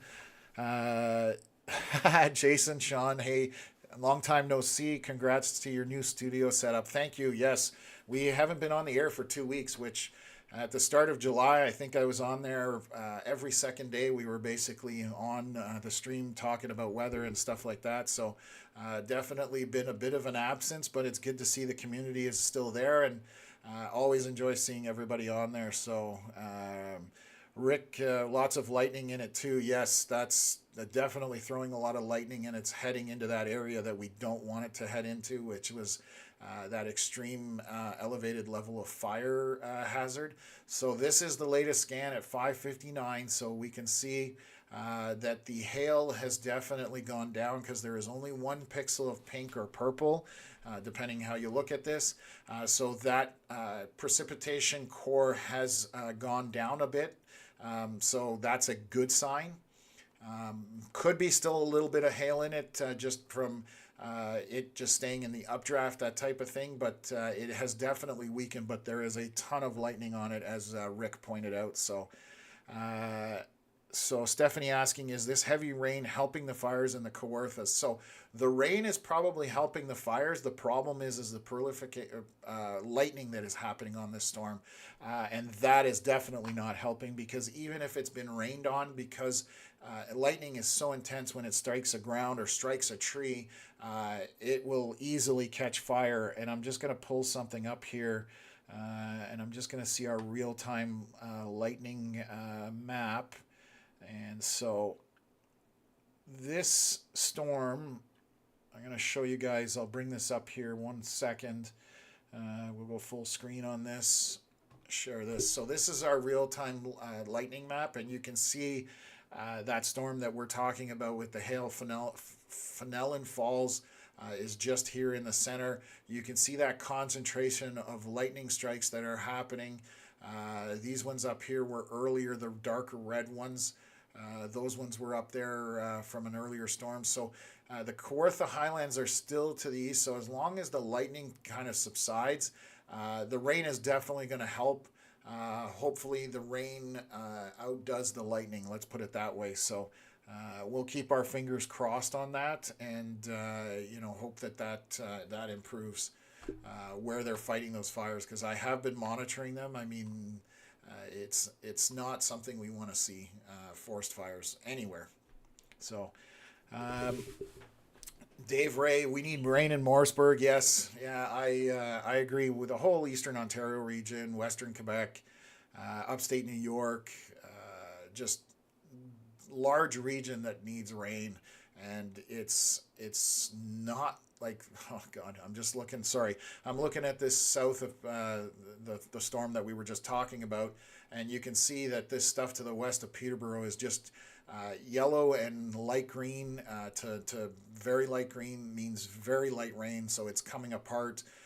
This definitely, I'm backing up the radar. You can see the intensity that there was there in the precipitation, bright red, bright orange, an hour ago, or even less than an hour ago. And now as it moved eastward, it's just completely disintegrating essentially on our last scan at 5:59. So that stuff, doubt that it's going to make Peterborough, and if it does, it's going to be very, very light rain. So let me just see here. So still maintaining up here, so we'll see what the next scan is, but this is our pocket of intensity in terms of the current ongoing storms. That's basically all that we have at this point. I'm just going to jump back into the comments here. Heavy rain definitely doesn't hurt, but a slow, sustained rain is what's needed, Rick. Yeah, 100%. I said that early on in the stream, I guess, when we were talking, when I jumped on first, was ideally we want a slow drizzle, overcast day with rain for 12 hours, for example, so it can just soak the ground, it can absorb in, then, the plants, the trees, all the vegetation can absorb it and help to, kill off some of that dryness that we have. But yeah, if we get intense rain for short periods of time, all it does, it's like when we chase in Texas and Oklahoma in the spring. For example, Texas, one year I was chasing down there, they hadn't had rain in forever. And it all it did was cause flooding because the water runs off and it has nowhere to go, and it just pools and it floods towns, it floods that kind of stuff. So those are much more intense storms. That's not typical up here, but any storm that's going to maintain any intense downpour over a certain area right now, just because of how hard the ground is and how dry it is, will definitely have some isolated flooding happening. So Daryl Shaw, the rain is right on the track for the fire on the east side of Highway 49 and 121 south of Kinmount. So that's good to hear. It'd be nice if it went in there because that would definitely help them out drastically. I'm actually going to come back here to my other app for forest fires. So I'm just looking here, just zooming in. So yeah, so it's basically over that area right now. It looks like almost. There's one small fire that was on that one, and then it's moving eastward. I'm just looking here. So those two fires that have been going that I showed on the stream earlier, and I can show them again. So there's one forest fire that's happening currently, which I will highlight here. That one there is 4.5 hectares. It says it's under control, so that's a good sign. And then there's one more that's currently here that's not under control, and that one is 27 hectares the last time they updated. So those are good signs that hopefully the rain will help the firefighters out with that. So, but you're right, it's heading right in that direction. So, okay, so what else have we got? Yeah, so Janet saying a prayer for safety and a heartfelt thanks for all the brave souls out there fighting the fires. Definitely, thank you to them. They have a tough job, and they travel all over Canada and all over the world to do this. So definitely appreciate the firefighters out there. So agree with that sentiment. Tornado Pro jumping in the chat. Good to see you. Thanks for tuning in. That's awesome to see you as always. This storm now, the intensity has gone down a little bit. So this is our latest scan at 6:05. So about 4 minutes ago. And we are seeing that purple has subsided in this cell. And I can back this up for those tuning in. You can definitely see the difference here. Of what it looked like 2 scans ago. Lots of dark red, lots of pink and purple. And then as you move through, purple mostly disappears and we're left with just red at this point, which is still heavy rain, so that's good. But again, still associated with a lot of lightning in it, so that's our concern. So hopefully there's enough rain happening that the lightning will not trigger fires, but we'll see over the next few hours whether that's the case or not. So let me just jump in here. Perfect. Okay. Larry, greetings from Larry. Love it. My prayers goes to all the brave firefighters around the world. Yes, 100%. They do a thankless job, honestly, and one that a lot of people would not do. So, wildfires are definitely a dangerous thing, and thank you to them for doing it. Chris just jumping into the chat here. Chris McDonald's here. Always good to see you from northern or upstate New York. Thank you for tuning in. Nothing action-wise for New York, I don't think. I'm just zooming back out here just to look. because I don't believe anything is happening. But yeah, everything is kind of tucked up in here. I think overnight off the Lake Ontario, you might see some storms in upstate New York, but um, again, we'll see how this all progresses. So let's keep. This was my little magic line that I had here somewhere.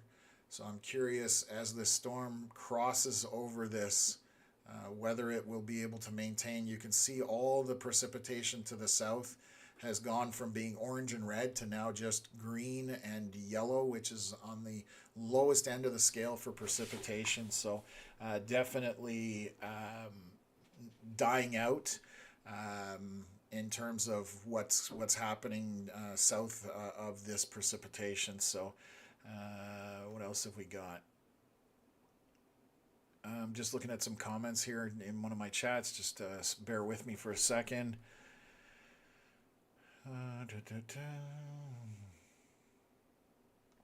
Oh, wow. Yeah.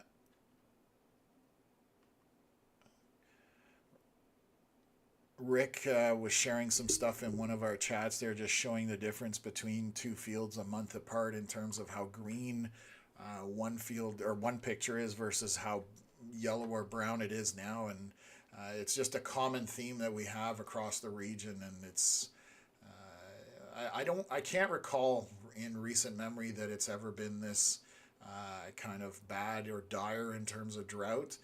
So there is a cell that just popped here. So this is just on west of Chelsea. So back to the Ottawa region, northwest of Ottawa. This just happened in the last two scans. So a little storm just north of Dunrobin, crossing over the river, picked up a bit of intensity, and now it's moving eastward. Whether this sustains or not, I'm not sure. There's another little storm just to the southeast of Kinburn. This is moderate rain to light rain in the Kinburn one. And then the storm that is coming into Chelsea does have a pocket of heavy rain, heavy precipitation, and there's 3 lightning bolts on it, or lightning strikes at this point, according to the radar app right now. So that's what's going on there. So you can kind of also see, and I'm going to show you, we were talking about that line. This does line up with the storms that are back to the west. So models were showing storms firing kind of in a line moving northeast. So maybe there's something about to happen in the Ottawa area. But again, we'll see whether this sustains as well. So if the environment's there to support it. So and so unknown at this point, but just wanted to point that out for anyone in the Ottawa area. Definitely a bit of a storm happening just to the north of Ottawa, and it just kind of fired up. So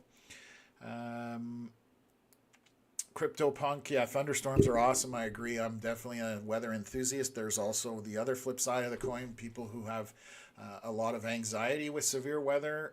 So that's what we're here for, is to help people out on both ends. We definitely talk to the enthusiasts, but we also talk to those that need to understand what's happening with the storms and whether they need to worry or not worry.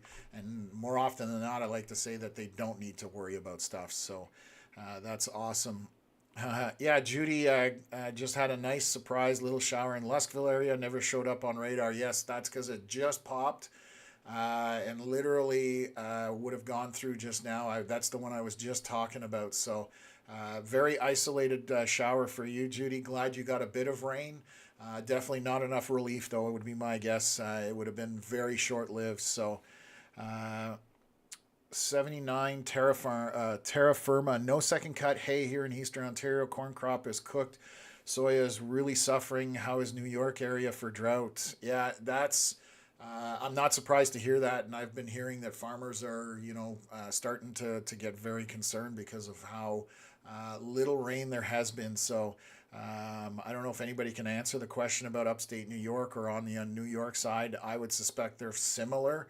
They had a little more rain, but not much more than we did. So Daniel Boone saying thunder here in Holland. That's from this little cluster that's just now into Chelsea. So this is moving eastward for anybody in the Ottawa area. It's just a tiny storm, sorry. And I'm just going to back through here. So it's just popped in the last few scans. It went too far as usual, but so that's where you're hearing that thunder from. Big Birdie, nope, too far away, doesn't count. Yeah, well, that's problem. Distance is definitely an issue with storms. What else have we got? Uh, the animals have left because our creek dried up. The well is next. Praying for the firefighters, animals, and all of us. Yes, Pamela. I mean, that doesn't sound good at all. Hopefully, there is some relief that comes in because it's needed by everybody at this point. Um, your girl Frank. Hopefully, rain in Elmer. Possibly right now. You're kind of in the kind of middle of a bunch of storms, but they look like they're, unless this one back to the west of you comes through, but it looks like it's moving more northeast. May not see some rain out of it, but we'll see. What else have we got here? Pete, I love storms and my wife is terrified of them. Gets interesting. Yeah, I can only imagine. And that's, believe it or not, that's fairly common. And it's definitely a contrast of what people have to deal with or, want to deal with, for example. Love storms and my wife is terrified of them. Gets interesting. We just jumped on that. Could see a pretty cool looking updraft through my window, and it's probably that small storm cell beside Carp. So, yeah, there's definitely some action happening just on the opposite side of the river, essentially. Um, One of these ones just south of Dunrobin and Carp area may continue to grow, but we'll keep an eye on that and go from there. Um, Yeah, so Pamela saying I love storms before the threat of fires from lightning. Yeah, 100%. Jen saying we got a sprinkle here around 3 p.m. in Marmora, but nothing now and so dry. That's the problem. We need that sustained rain, and that's just not happening. And that we need slow, sustained rain that can maintain for hours and kind of saturate the ground without causing it to run off. And that's the tough part. These storms have some intense precipitation, but it's short lived and in and out very quickly. So, Chris saying from upstate New York, a large area of drought here in northern New York. Yeah, I'm not, it's confirming what I was thinking, but I don't monitor New York as well as I do this region. So, thanks for confirming that, Chris. Definitely sucks that the entire region is dealing with this drought. So, what else have we got here? Okay, so I'm gonna just jump back here, take a look. 6:11 p.m. That's 7 minutes ago on our last scan. There's another storm to the north of Newmarket that you've got this cluster that's happened again just in this region here. So Bradford, Keswick, heavy precipitation, obviously quite a bit of lightning associated with that as well. And it's tracking essentially behind these storms that just came through there. So again, the pattern has been storms getting intense, moving eastward and kind of weakening. The only one that has essentially stayed in terms of some intensity is this storm that's out front. I'm curious over the next couple of scans. I suspect it's probably going to start weakening as well. So that's just been the trend this afternoon. And, we were talking about this precipitation west of Peterborough. And I don't think it's even going to make it into Peterborough based on this. You might see very light precipitation. So we need this eastward. And right now it's struggling to do that for sure. So I'm not sure what it's going to take. Um, Deborah, you do a great job. We are at a camp. We are at Camp Fisherman on Pigeon Lake. Wind really picking up, thunder rolling.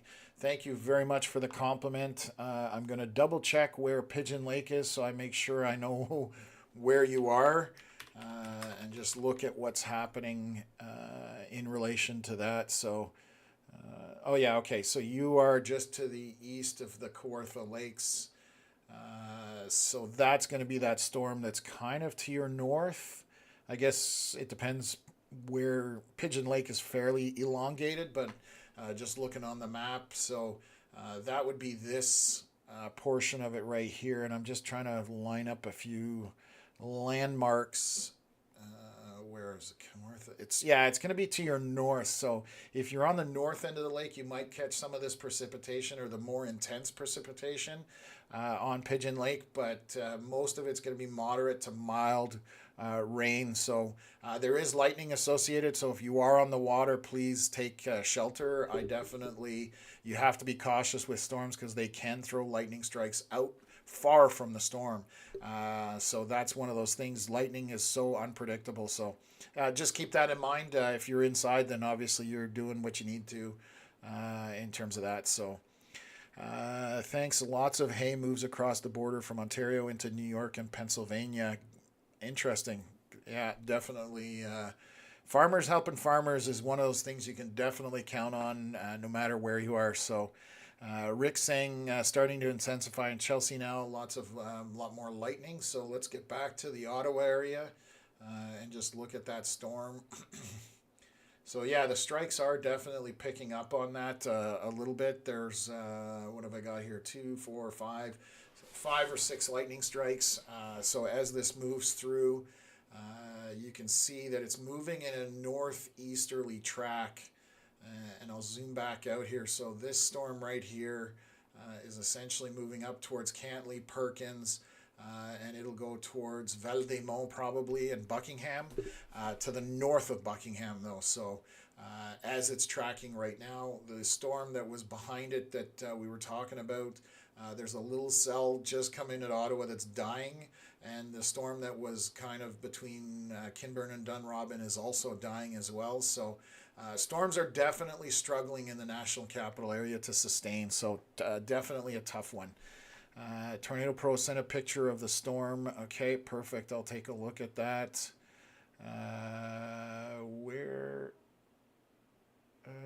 Okay, let me see. I don't see it. Where'd you send it to? Did you email it to us or did you put it into our group here? Let me just take a look. Just going to do a refresh on our page there. Okay, what else have we got? 38 minutes ago. Okay, so no pictures there right now. So unless it's somewhere stuck in no man's land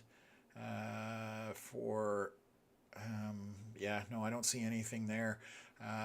So I don't know where you sent it, Tornado Pro. It's not in. I'm going to check in my junk just to make sure. Nope, it's not in there either. So I don't know if it's still coming through, maybe if it was a large file.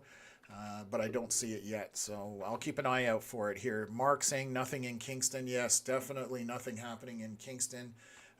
Mark, just if you're tuning in, we're watching storms kind of coming from the GTA area, but they are all struggling to maintain east of Peterborough, essentially. You can see this is the cycle on the radar, and as things move eastward, you can see those cells just dying off. You know, there were a couple along the Highway 7 corridor near Tweed and Calidar, and anything that's yellow, light green, or green is the storm, weakening. Less and less precipitation. Anything that's bright red or orange. So right now, it looks like a bit of a struggle for anything to make it into Kingston at this point. And again, models were showing overnight was the possibility for everything. So I still think that's possible, but none of the models were showing storms dying like this. This drastically. They were showing a lot more of them sustaining, so obviously that's different than what the models were thinking. Tom, my friends are at Cottage at Grand Lac again today near Val-des-Monts, so they might see a little precip out of that cell, but I think that's too far to the south. We're at 6:17, so there'll be another update. I'm curious if this storm will maintain, and it's a very tiny storm. Short-lived, heavier precipitation, and it won't last long, so I'm curious on the next scan. I'm going to leave that there for now, and we'll definitely take a look. Chris, thanks for tuning in always. Appreciate you coming on board, and don't forget to invite your friends to join the stream. Yes, we appreciate anybody that can share the stream and like it, and definitely as we grow this channel, we want to get the reach out there for people so they can get the live analysis of storms throughout the area, and as we expand across Canada eventually. So, Chris, good to see you. Thanks for tuning in. Maybe we'll be on tomorrow, but we're not sure at this point. So, let's take a look here. So, I'm going to monitor these storms here. 623, that was our last scan. That just came in. So, again, this cluster is maintaining some intensity to the north here of Fenelon Falls up to Mississauga Landing. That's kind of in that spot where we're having that heavier precipitation happen. So, and much needed for everybody. So, and hopefully that is helping with the fires up there because I know that they're in close proximity. So, Tornado Pro just got your photo. Yeah, it's the photo you're showing me is definitely showing that storm is dying, and that's the one that's coming into Ottawa area. So that's. Let me see if I can pull that up here. We'll bring that up. 623. So the Chelsea storm is maintaining somewhat. There's a bit of precipitation here in Dunrobin area, a little bit Canada, but these are literally garden variety showers. The main precipitation in the Ottawa area is just to the north of Chelsea and to the south of Cantley. Just a tiny storm there. Let me just bring this up. So Tornado Pro just showing, you can see that the storm, there's sunshine, and the storm is kind of coming apart. So definitely indicative of what we're seeing on radar. Nothing is going to come of that. Thank you very much for sending that in. So I've got that now. Rick saying blow that rain a little south. That Cohill fire could use it. They need to get that one under control. Agreed. Yeah, it's... like I said, I'm hoping, I've got my fingers crossed for overnight storms to be a little less intense with lightning. However, the precipitation would be nice if it maintained overnight so that it can help those firefighters to hopefully make some kind of difference on those fires that are there. So, yeah, it's a tough situation for sure. So. Let me just do a little organizing on my end. What else are we looking at? Is that frozen? Okay, there we go. Everything's working again. So, okay, let me zoom back out here and get back on covering what's happening here. You can see at my house, reflection off the window, but definitely nothing but sunshine, no rain, and no wind. It's dead calm, and definitely not what we need to see, but it is what it is at this point. So we need rain like everybody else. So I'm just going to pull back here and just take a look at some of the stuff kind of south of southwest of Toronto. So looks like in Michigan, there's definitely some intense storms there that we were looking at that are moving northeast from there. But all the stuff that moved kind of through southwest of Toronto has moved eastward. And I'm not sure if it's going to maintain. I know I keep saying that, but it looks to be the case in this situation, which... this is our only storm with any kind of intensity on it. So 6:23, 6 minutes ago. So let me jump back here. See if I've missed any comments, and I haven't, I don't think. And again, if anybody I did miss, please just rattle my cage here. So Larry, I did miss a comment here. Here at the Atlantic Storm Center, keeping an eye on Tropical Storm Erin, now at 997 millibars, moving west at 28 kilometers an hour here in Halifax, Canada. Wind speeds are 50 miles an hour at present, maybe hit Atlantic Canada next week. Yeah, Dr. Larry Lovett, I know you're working in that Atlantic Storm Center, so definitely something to keep an eye on down the road.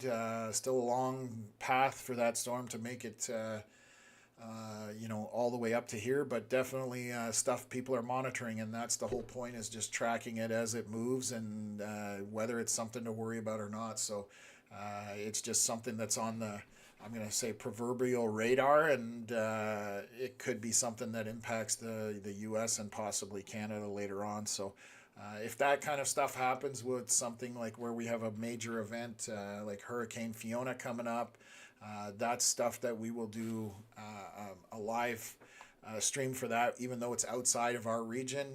We would definitely monitor something like that for the East Coast. And Connor and I chased Fiona back in the day, and it's not out of the realm of possibilities that Connor would go after something like that as well. So it just would be a question of timing and getting off work and that kind of stuff. So let's just take a look here. I'm going to monitor this. 6:23 and we are 6:31, so should happen at any moment. And we'll get our scan here. Definitely seeing in the next minute or two. Hopefully we get the scan come up, and just going to take a look here. Connor just typed in the chat, Connor would definitely go after something like that. So yes, we had a blast doing it. It was an interesting experience, to say the least. We learned some lessons off of it, and that's what happens when you chasing your first kind of hurricane, that type of system. It's definitely a lesson and an experience in itself. We had a blast doing it. So just going to see the latest scan here. So north of Mississauga Landing, we are definitely seeing, I wouldn't be surprised if they throw a severe warning on this storm here. Definitely an intense portion of pink, purple, dark red. So again, possibly some small hail in this. So we'll see if Environment Canada throws a severe warning on this. This just happened in the last scan. So I'll go back one frame. You can see there's no purple, and suddenly we have a bunch of it in here. So that's a fairly intense precipitation core on this storm. So anybody north of Mississauga Landing and kind of northeast of there, this is heading in that direction. And it's not long-lived, but if there is hail in there, I would say maybe up to grape size, but that might be pushing it at this point. And again, I'm only using my knowledge off of looking at radar for well over a decade, but what's underneath the storm is hard to see. So just an area of concern that just needs somebody to pay attention to, and that's what we're here for. So letting people know that. Howdy, Tom. Hopefully so good news for us in Renfrew, coming from Chris. Awfully dry around here. Chris, if you're just tuning in, unfortunately storms can't seem to get much further east than Peterborough. I suspect that overnight we might see some stuff that will come through the region, but again, it will be isolated. Some models were showing a larger area of precipitation moving through, but again, we'll have to see how that unfolds. So hard to say for anybody. I'm in Kemptville. I'm hoping for rain as much as anybody else is.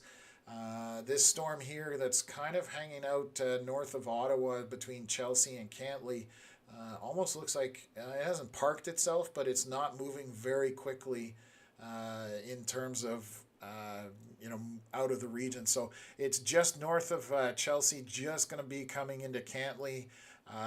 South of Mont Cascade and moving up towards Val des Monts is essentially where it is, and in that direction, and possibly Perkins as well. But very tiny cell, heavy precipitation, and a few lightning bolts. That's basically all we've got in the region right now. So I'll keep switching back and forth, because obviously we're monitoring stuff to the west, and we're monitoring stuff in the region as well. So thanks for tuning in, Chris.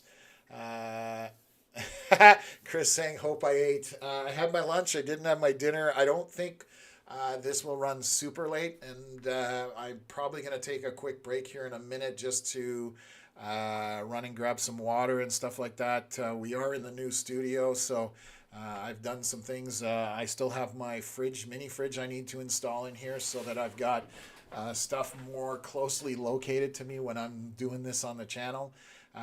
But that'll be installed probably tomorrow. And yeah, so we definitely have much better lighting here, and better setup just for the stream itself. And who knows, down the road we might get more camera angles, just so that it gives a different view and keeps people entertained. So thanks for tuning in as always, Chris. Good to see you. Steenberg Lake area needs the rain to put out the fires, coming from Janet. Yes, it definitely does. And we need it without the lightning. That's the biggest thing. Tornado Pro, thanks for tuning in. Sorry you got to go. But thanks for hanging out and thanks for sending in the picture. Always appreciated. But back to Janet. Yes, we need rain. The rain just needs to be in this area. But Connor and I have been looking at models, and they're not looking promising, unfortunately. So all we can do is keep our fingers crossed and hope that we're completely wrong on this. So studio looks great. Is that Tundra on the wall? Yes, so that's my storm chasing truck, so I'll go back to that. So that's just a metal cutout that's kind of it's about an inch or half an inch off the wall. It's mounted there, so that's my baby. Best tool I have for storm chasing. That truck has seen 94 tornadoes nearly, so has 400,000 kilometers on it. I trust my life to that truck. So I had that done. There's a company, you can send them a photo and they'll do this outline, and it's pretty cool. So even when the truck's gone, I'll still have that memento, to remind me of my fun times in that truck. So, but yeah, it's definitely a cool thing. So. Big Birdie sent us $20. You didn't even get a storm, but thank you so much. We appreciate that. So it goes a long way towards helping us to bring this stuff to you guys and just constantly working on improving things. So Connor and I appreciate that. Thank you. Rick, I was just about to message that I need my ram done like that Tundra on the wall. It's actually really cool what they do. I had two of them done. I also had a Volvo that I had that was my dad's car, so I have that one done as well. And the quality is really good, and I wish I could remember where it was. If I do remember, I'm going to make myself actually a note right now, and I will post it on our Facebook page just to link where I got that done. So I'm just going to mark it down. Laser cutouts.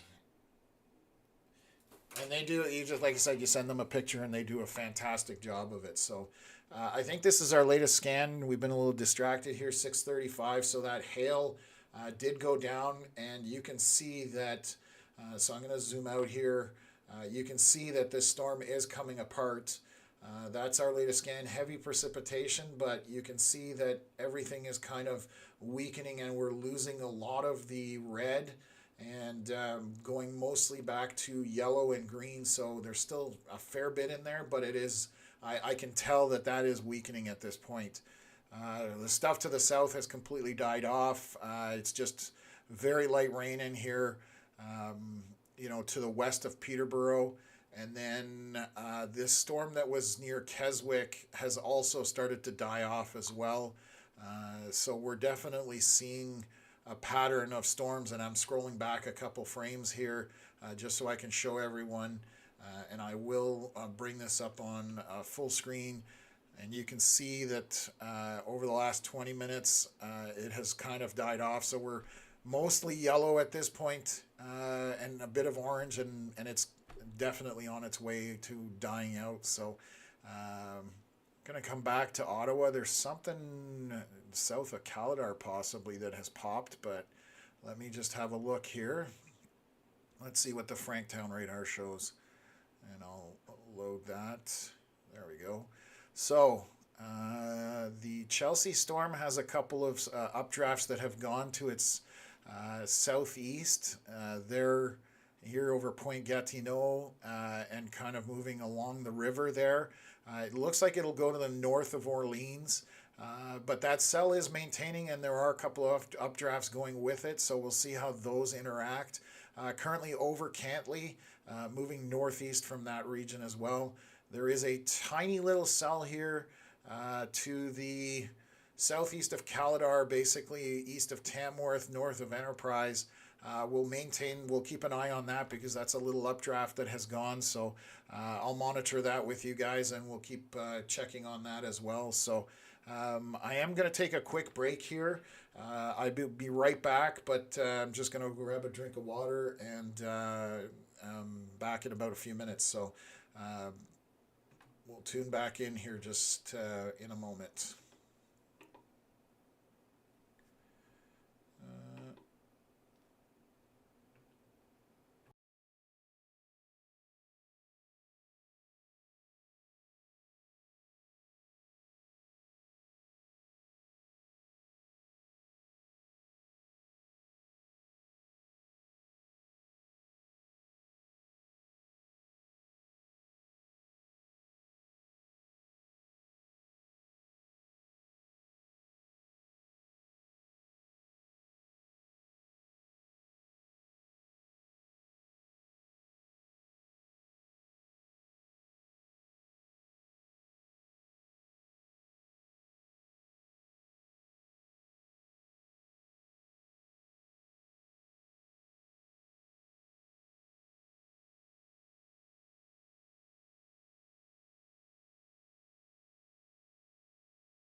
Okay, let me get settled here. And let's take that off. Okay, wow, they severe warned this storm to the north of Ottawa. So I'm back. Hopefully everybody can hear me. Just going to make sure my mic is unmuted. It is, so we should be good there. Let me just adjust this a little bit here. Okay, so let's take a look at this severe warning for just north of Ottawa. Curious what this is warned for.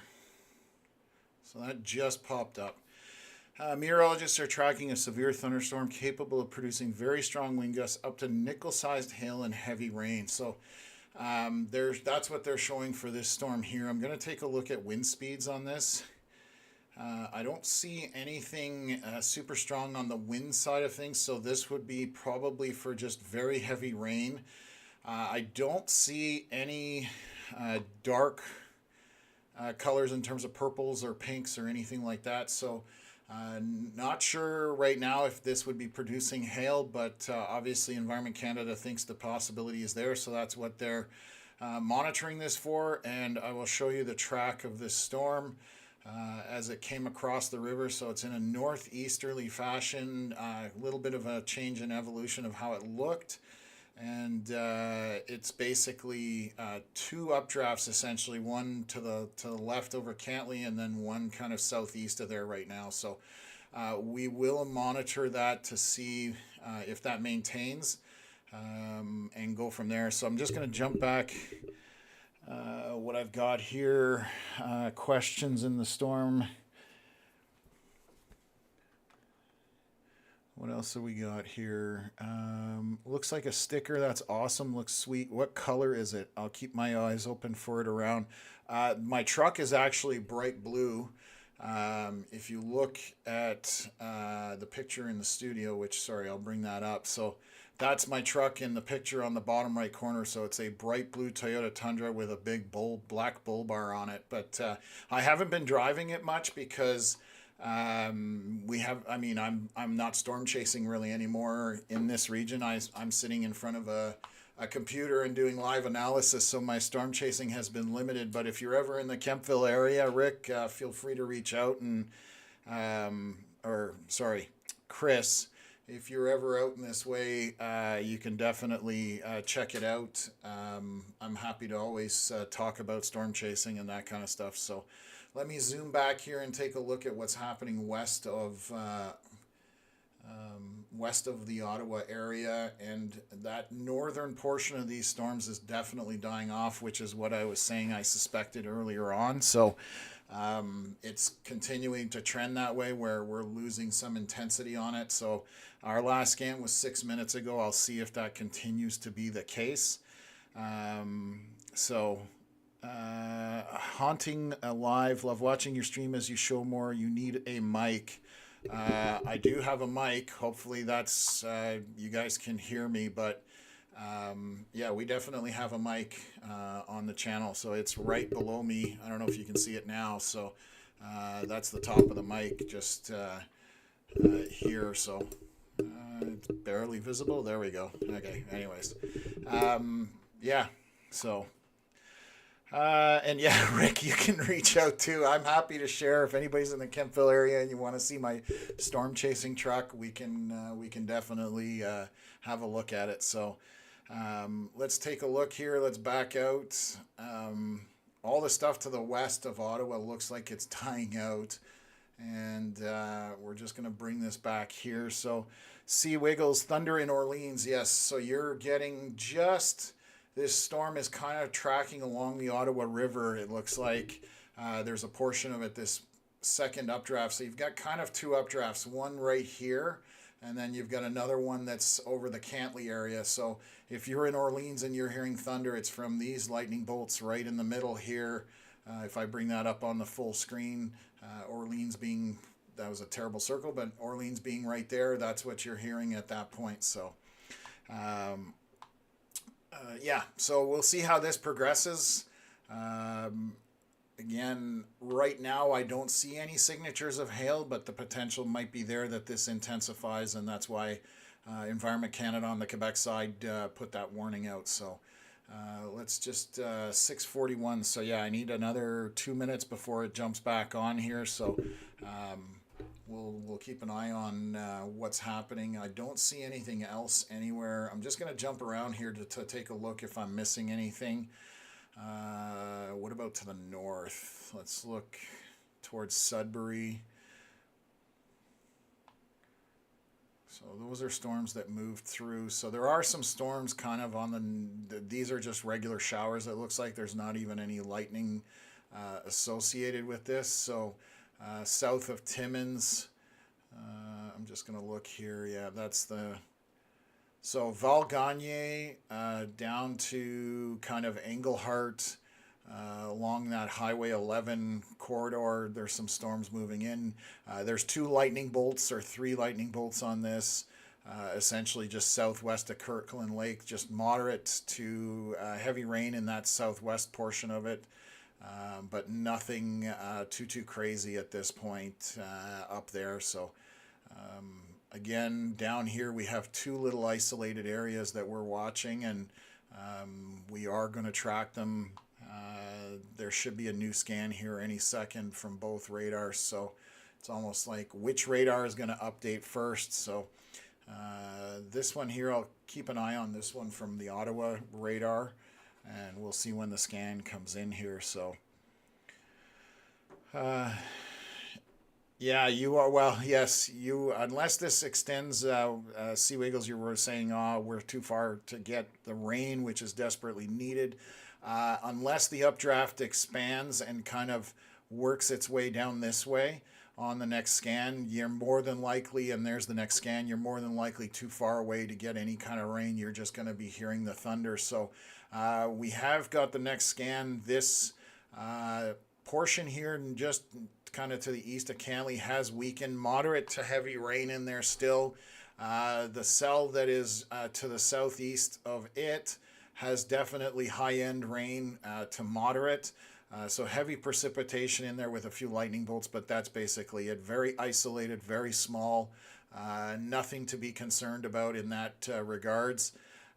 There is a storm, that little one, this is a tiny little isolated storm that is just moderate to mild rain. So very small, not of any concern at this point. And then we'll check on the latest scan. Hopefully the King City radar has updated. So this is 647, and you can definitely see that this is now weakening as well. So things are very quickly coming apart. If I'm backing up the radar here to look at things, you can see how intense red and orange and everything in terms of heavy rain. And now as the scans go on, the orange and red is disappearing, turning into yellow. And it's also breaking up. You can see that there's obviously gaps between the storms themselves. So this is definitely weakening. It's all signs of this storm coming apart. Peterborough looks like it's going to get very mild precipitation out of this, so I'm sure it's needed in Peterborough, just like most areas. GTA did get some storms the other day that did put down some precipitation, but from what I know, most areas right now need rain anywhere you go, almost in eastern Ontario and western Quebec. So yeah, definitely right now we are struggling with getting any kind of precipitation, and this event looks like it's not going to help us at this point. So right now, I'm trying to think, it's 7 o'clock. I'm trying to, Connor might be able to look at some models that are coming out and see what their newest runs on models are showing for overnight. Again, what I was seeing was late, like 4 in the morning till about 10 a.m. kind of window for the Ottawa, Eastern Ontario region for some precipitation. At this point, we'll take anything we can get. I'm in that same boat. I know I've showed my camera a couple of times here, but you can just see how brown and how yellow the trees are turning. So it's definitely desperately needed all over the region. So yeah, right now storms look like looks like things are dying out. So 6:47 p.m. on this scan, 6 minutes ago for Ottawa region. So I'll keep an eye on that. Just to the north of Ottawa at this point. So what else have we got here? Any chance we can finish this baseball game in Orleans? Kim, you definitely have a very good chance of finishing it. It looks like that weather is going to be to the northwest and to the north of you, Kim. The only thing I will put out there is that there are some lightning strikes, and the problem with lightning strikes, they're extremely unpredictable. They can fire far out from a storm. I've seen lightning strikes 20 to 30 kilometers away from a storm. So that's the only caveat I'm going to throw out there, Kim. In terms of precipitation, more than likely you're not going to be affected in the Orleans area for your ball game. Just keep the lightning in mind. That's the only thing. So that's it. Okay. What else have we got? Just jumping around here. 6:47, 8 minutes. So we should see a scan here any minute. Anybody got any questions? I'm just going to look to see if I've missed anything on emails. Oops. There. Okay. Yeah, there we go. Okay. Look in here. You're welcome, Kim. Thanks for tuning in, and always nice to see new people on the channel, and we like to help out as much as we can. Let me just look here. Okay.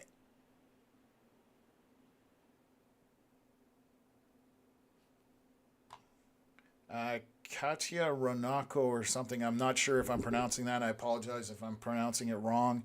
It's not a threat. It's an awesome storm that was beautiful to watch. It's called the weather. If you're referring to our title, I think we were tuned in here. You've probably tuned in a little late. We were referencing the lightning threat with these storms because they are entering an area that is on extreme high risk for forest fires. And with the lack of precipitation, even if they fire during a storm that's got rain, that lightning can ignite a forest fire. So that's the threat we're referring to. Storms themselves and the weather is definitely what we tell people they don't need to worry about for the most part. So anyways, that's I can only assume that's what you were referring to because otherwise we haven't really been putting anything out in terms of any kind of threat considerations. So just looking back here at the latest scan, and that's definitely what's happening. We're now back to the storm that was over Mississauga landing. It is completely dying out at this point, so those storms are on their way out. Very mild to moderate rain, and there's a tiny pocket of maybe a little bit heavier precipitation, but again, nothing to worry about there. So and unfortunately, that's where it's needed, where those fires are, and it's dying out. So that's not good in that regards. But let me jump back here and take a look if we have another new scan here. So it looks like these two updrafts are trying to join now on this storm. So again, a little bit of precipitation just over the Ottawa River, but it doesn't look like it's going to get into the Orleans area for that ball game. So again, just a bunch of lightning. So the lightning has picked up on that. So that's what I was referring to when Kim, you were asking about it. There are bolts being thrown around. So just depends where you guys are located, and keep that in mind. So Don asking anything coming to the Northumberland County area. I'm just going to pull that up. Give me 1 second here.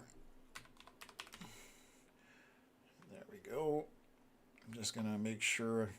So right now, unfortunately, with everything that's happening, I'm going to zoom back out here and I'll get you back down so that we're looking at the full map here and your particular area. If there's anything, it's going to be extremely isolated right now. So you're basically, there's one little storm that just popped in the last two scans.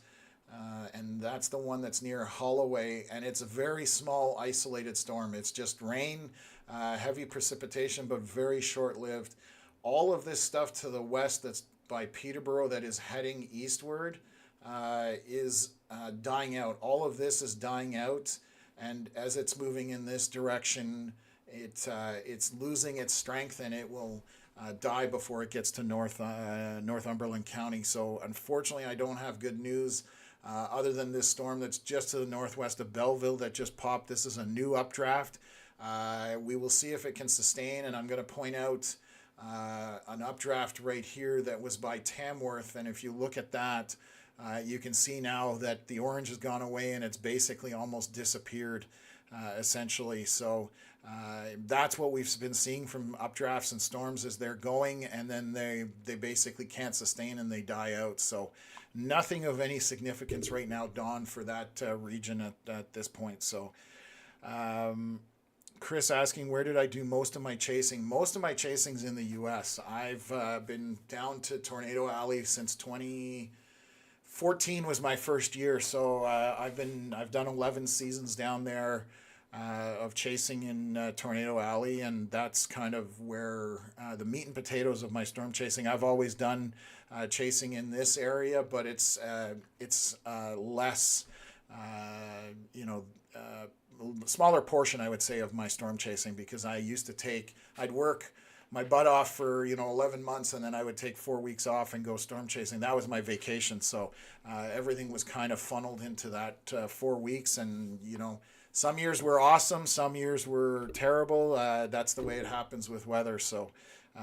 But yeah, that's where I did most of it, through Tornado Alley in the States, from Texas all the way up to the Saskatchewan Manitoba border, basically.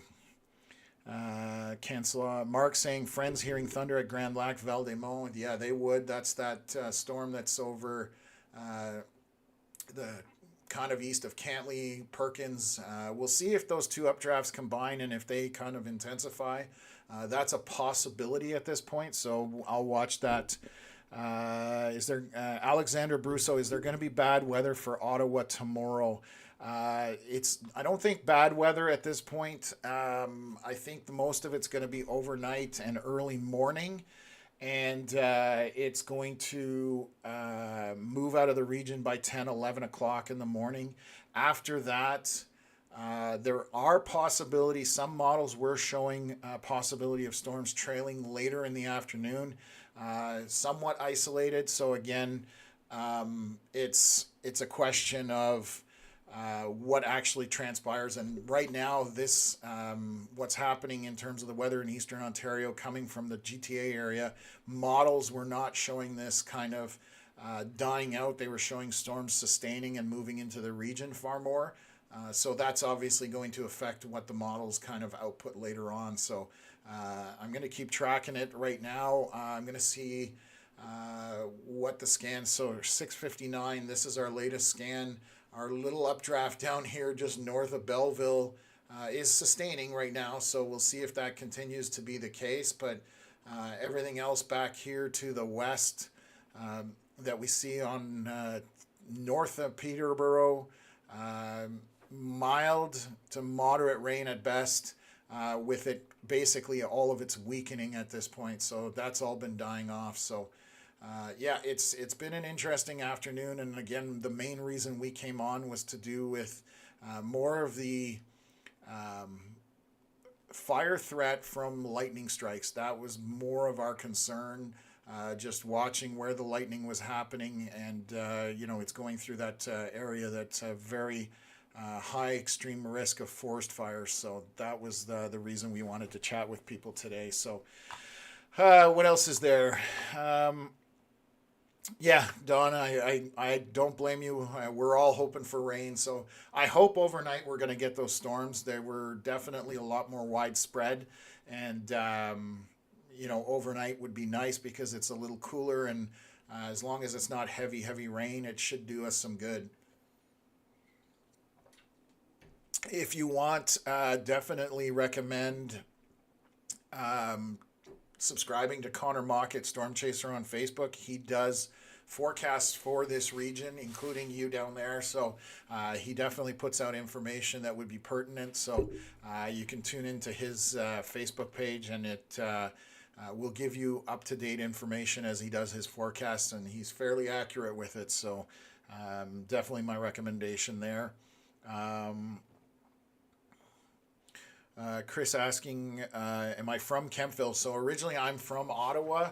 I grew up in Nepean near the Algonquin College Woodruff campus, and ended up in Kemptville about 16 years ago.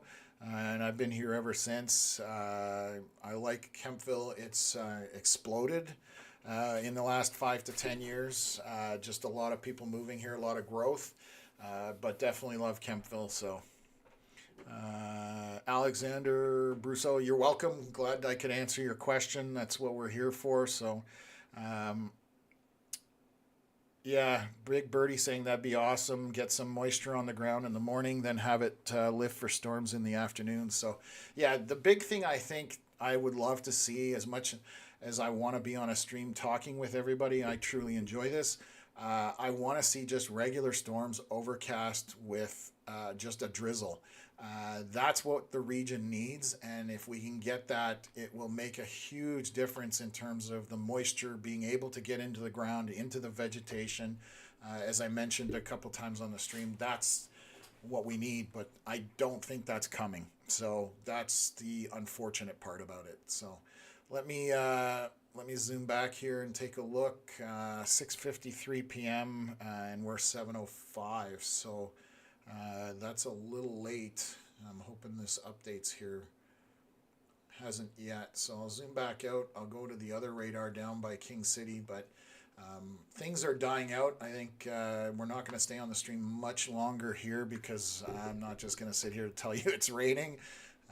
But right now it looks like that was at 6:59 was the last scan there, so we're a little ways out from that. But Franktown radar has not updated. Oh, there we go. There's the 6:59 scan. So this little storm is trying to combine, and because those two updrafts kind of came together, you can see how they're separate as I go back through a couple of frames here, and as they kind of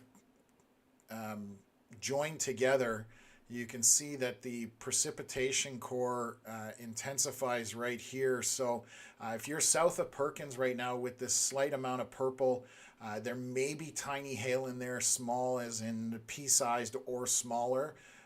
Just something to keep an eye on as this moves northeast. So it's kind of heading up in this general direction roughly right now as it looks. So again, just something to keep an eye on. Nothing super intense, but there may be tiny hail in that. So oh, Mario, nice. I played hockey against Kempville growing up. I'm 45 minutes away. Thanks for tuning in, Mario. Yeah, it's Kempville's definitely a really good hockey program too. So I know there's a lot of kids in my neighborhood that play hockey and play for Kempville. So Icy, how's Chatham, Kent looking? Let me zoom back out here. Just gonna update this. You guys, I'm just curious if those storms from Michigan are going to come over. So back down here, let's take a look since we don't have a whole lot going on. So Chatham, Kent, you're just kind of east of Lake St. Clair, which is right here. So I'll play the radar loop for you here, Icy, so you can see that everything is mostly moving northeast. So you might see some storms later on that are trailing kind of down in this area down here that are moving up in this direction, but the most intense stuff on the radar is to your northwest and won't affect you for the most part. Again, you might see some rain, but the intense stuff is kind of to the northwest of you. So hopefully that answers your question there on what's coming your way shortly. So let's just take a look back here and we'll jump on this. So I'm just going to look on this 705. So that's our latest scan. The purple and pink have gone away. So this is weakening. It's just a regular shower at this point. So it's nothing of major concern other than obviously it is throwing lightning. So again, you need to keep that in mind if you're outside. Lightning strikes can be completely unpredictable. So that's the only thing, but outside of that, it's nothing out of the ordinary at this point. So zero rain in Peterborough coming from Bill. Yeah, I'm not surprised to hear that. Just zooming in here that all of this pretty much has died off. There's some precipitation that's at elevation, and that's because I'm looking at the faraway radar. So let me zoom back in here. So yeah, you would, if you did get anything in Peterborough, it would have been the lightest sprinkle in the world. So just everything's dying off east of there. So that's been the pattern all afternoon since we jumped on. I don't know how long I've been on. Wow, I've only been 2 hours, 40 minutes. So definitely definitely been what we've been seeing over the last few hours. So, but Bill, thank you for letting me know. I think I'm gonna call the stream here very shortly, unless there's any pending questions that somebody has. Again, thank you for everybody for putting out, anybody who's donated, whoever's liked the stream. If you've subscribed, thank you very much. It helps us out. It helps get it out in front of the people that want to see it. So thank you again. We can't say that enough. So I'll hang out for a little bit here. If anybody's got any questions about what's going on, Again, what we're forecasting for here for the Eastern Ontario region overnight. We're expecting storms, and when I say overnight, we're talking 3, 4, 5 o'clock in the morning, rolling through the region till about 10 or 11. Obviously, the further east you go, more closer to noon, and then there's a possibility of afternoon storms for the same region, depending on that, what the environment that's left behind after all these storms go through. So, yeah, it's definitely one of those things that we're not sure about just now. But again, if things do happen where there's more severe or more higher end, we will fire up the stream and we'll jump on it. We also may be doing a stream. I was just talking with my buddy Braden.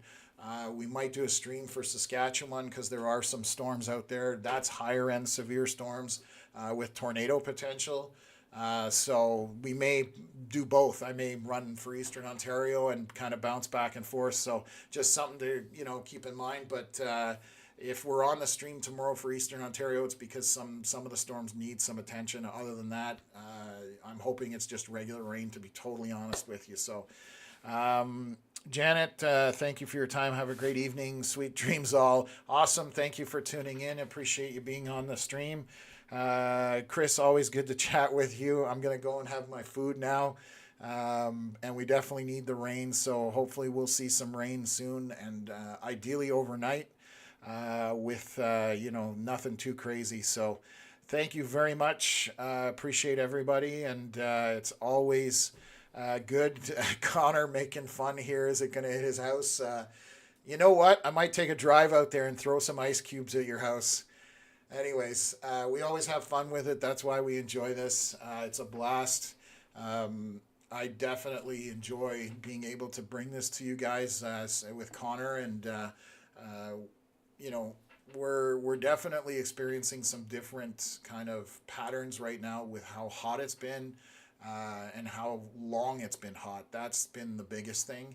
And it's just, again, I mentioned it on the stream a couple of times where I'm in recent memory, I don't remember anything this long and this dry for the region. So hopefully we break that soon. But again, thank you everybody for being on the stream.